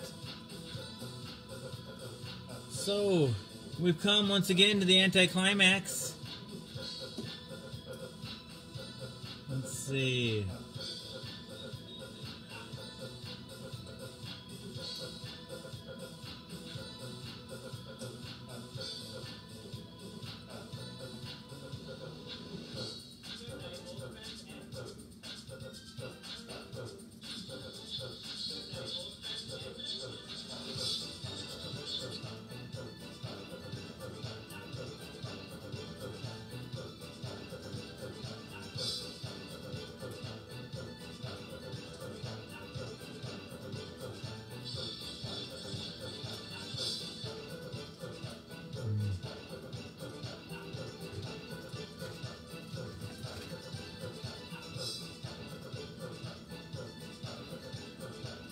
Good, good indeed.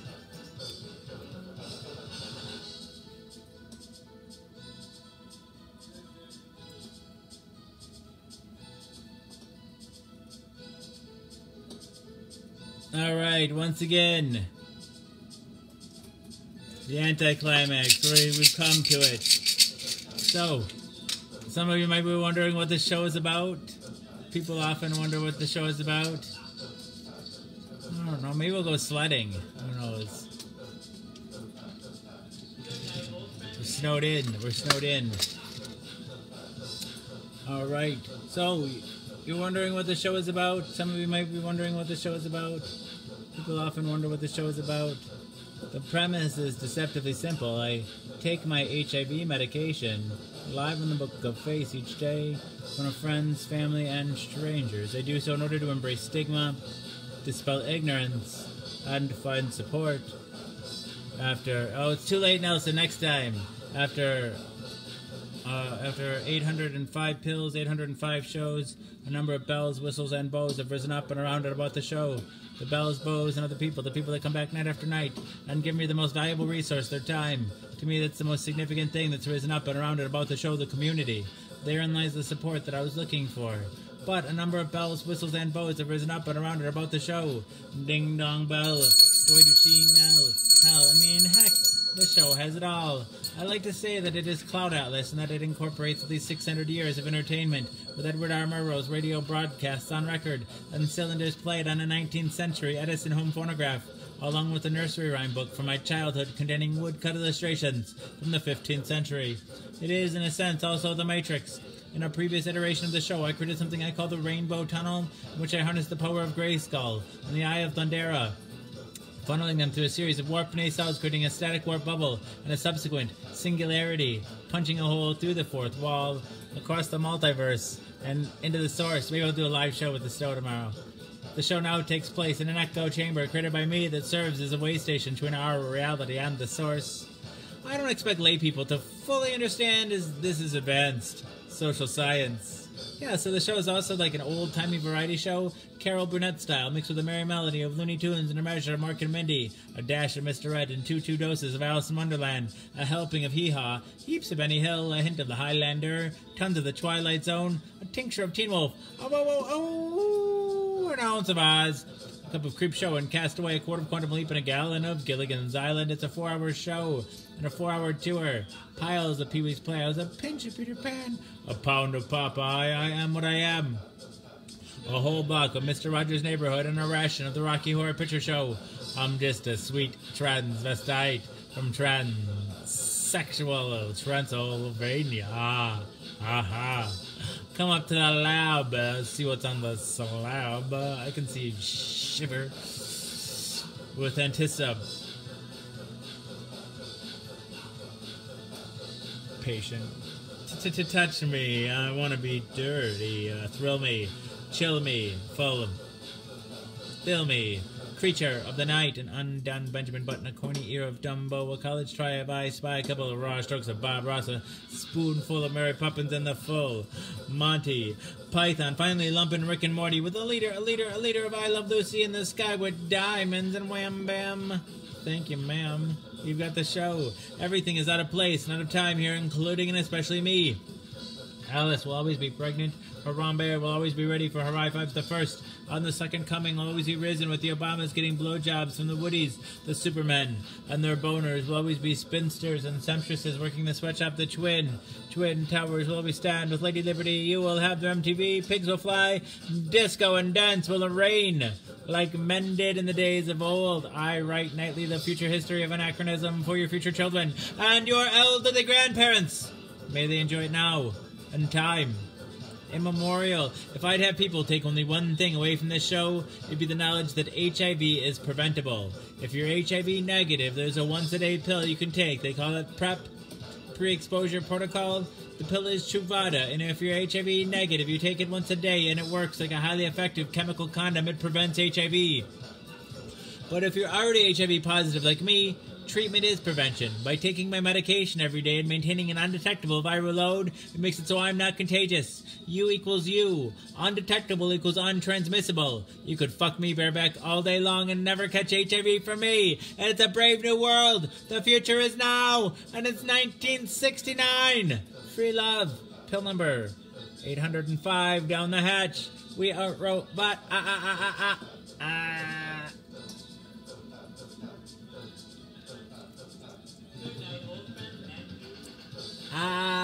All right.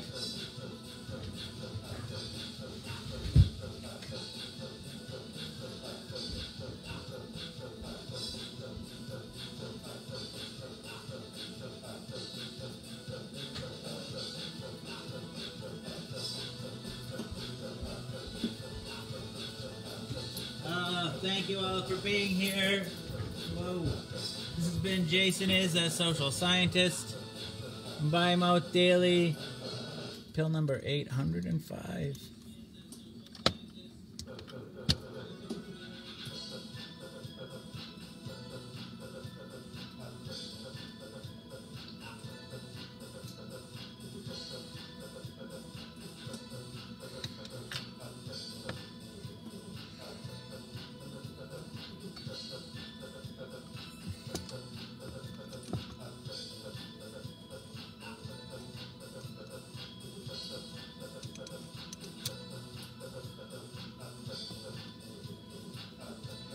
Oh, so this is the house that Jack built. This is the malt that lay in the house that Jack built. This is the rat that ate the malt that lay in the house that Jack built. Oh, thank you, thank you. This is the rat that ate the malt that lay in the... This is the cat that killed the rat that ate the malt that lay in the house that Jack built. This is the dog that worried the cat that killed the rat that ate the malt that lay in the house that Jack built. This is the cow with the crumpled horn that tossed the dog that worried the cat that killed the rat that ate the malt that lay in the house that Jack built.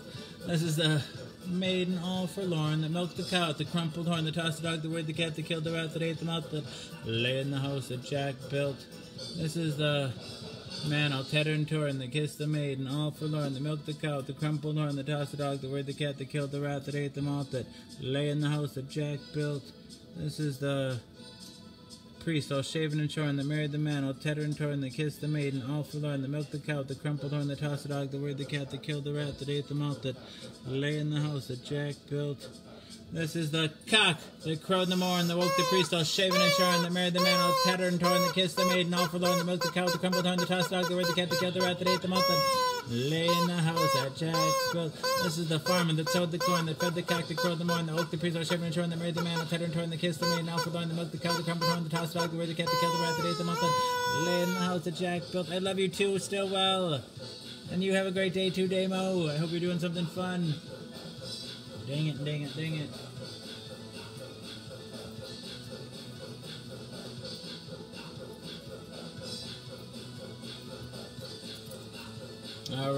All right. Come back tomorrow. I'll have more ideas for you, and you'll have things you want to talk about, and so will I. Oh, I love you all. Thank you, thank you. I love you, Damo. All right. Dang it to heck. All right, mwah. Thanks for hanging out, everyone. I love you. Did I say this already? Come back tomorrow. I'll have more ideas for you. You'll have things you want to talk about, and so will I. Dang it. I love you.